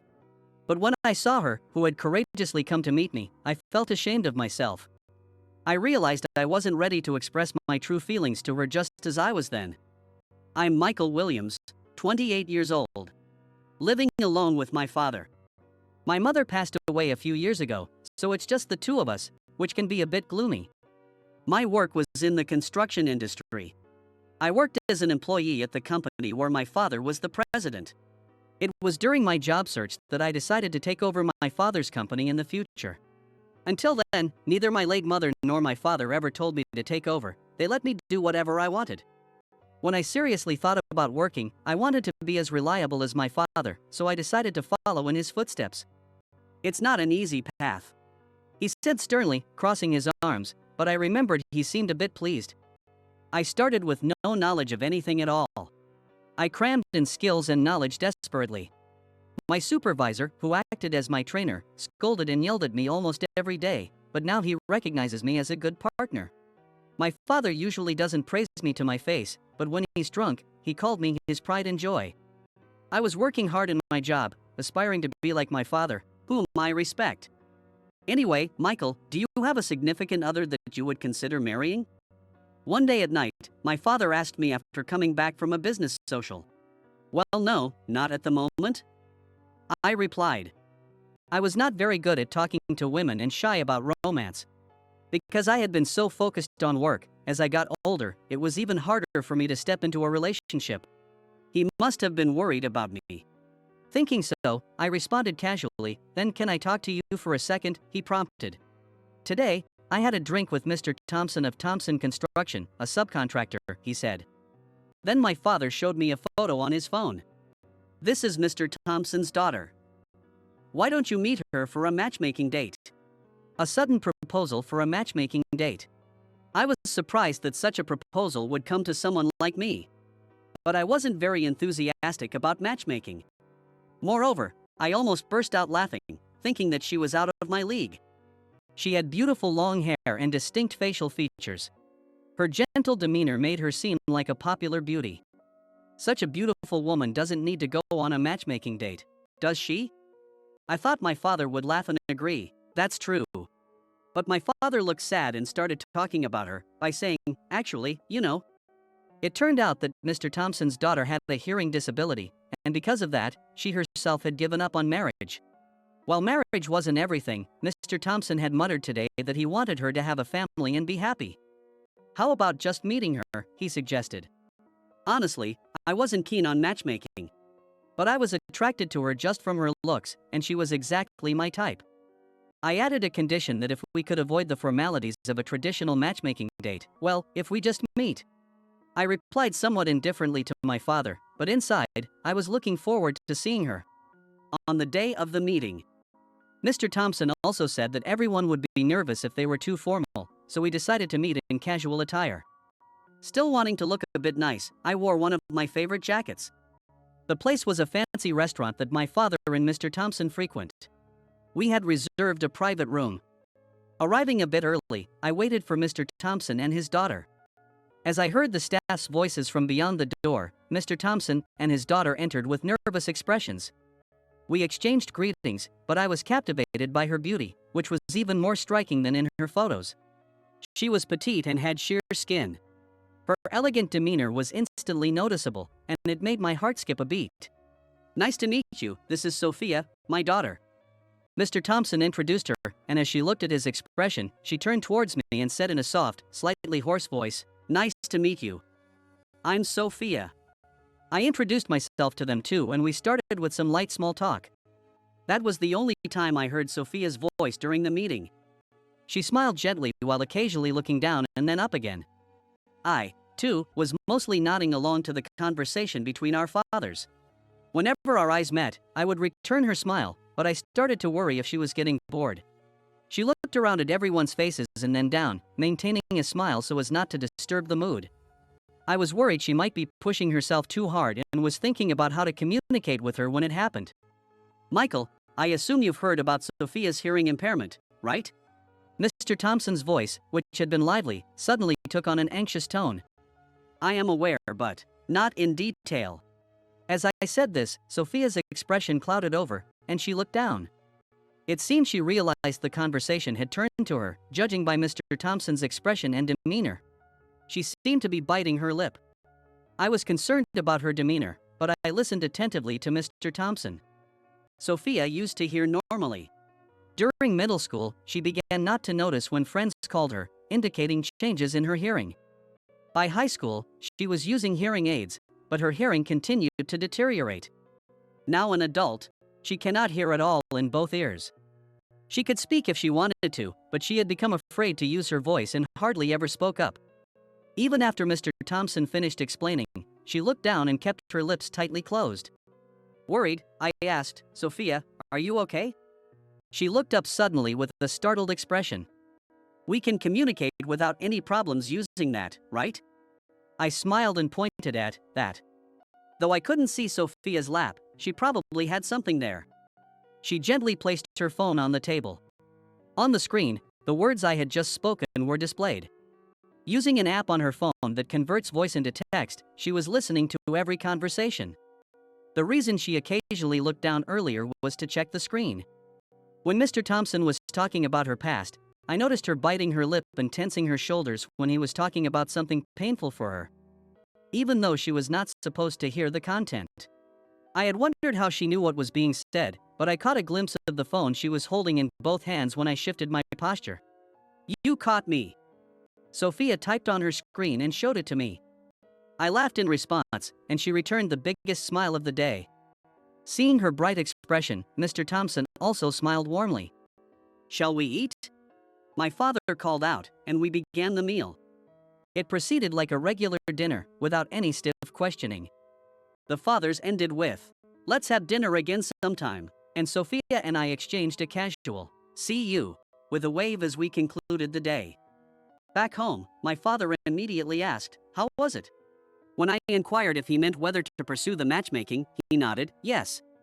Of course, there is the issue of hearing impairment, and you might not have been able to have a great conversation with her, but you will get to know each other better from now on, and she seems honest and pretty. He reflected positively on the day. But I was overwhelmed by various thoughts, all pressing down on my hesitant. After pondering for a while, I told my father, "I think I'll pass." My father must have expected me to agree. His smiling face quickly turned to anger. "Don't you feel ashamed of yourself? Are you prejudiced?" "That's disgraceful," he exclaimed. He pressed on, accusing me of appearing uninterested from the start, and not trying to engage with Sophia during the meal. thinking it was because of her hearing impairment. I didn't think you would care about that. If your mom saw you now, she would be sad. He sighed, disheartened. I wished he wouldn't jump to conclusions. No, Dad, you've got it all wrong. Didn't you see? The reason I declined it wasn't what he thought. My late mother used to work at a school for special education. As a child, I often accompanied her to school events. And since my elementary and middle school was close to a special education school, we had many interactions and joint learning opportunities. I grew up understanding the importance of respecting each other. Though we moved away after middle school, I had friends from that time whom I fondly remembered. So I had no prejudices about Sophia's hearing impairment.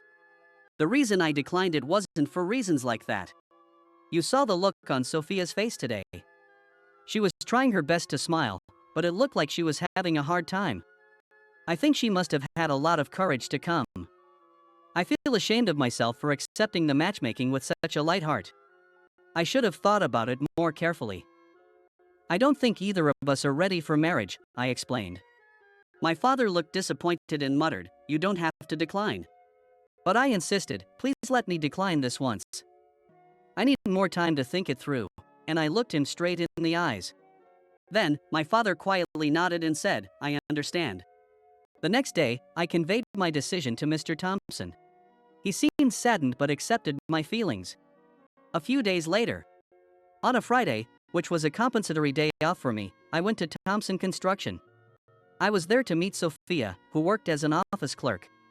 I had informed Mr. Thompson beforehand. When I discussed with Mr. Thompson that I wanted to give something to Sophia, he suggested that it would be easier for us to meet at the company rather than meeting privately. She didn't know I was coming today. I thought it might make her uncomfortable if I told her in advance, so I decided to surprise her. Mr. Thompson greeted me, saying, "Hi Michael, glad you to come." Then he said, "I'll go get Sophia, so wait here."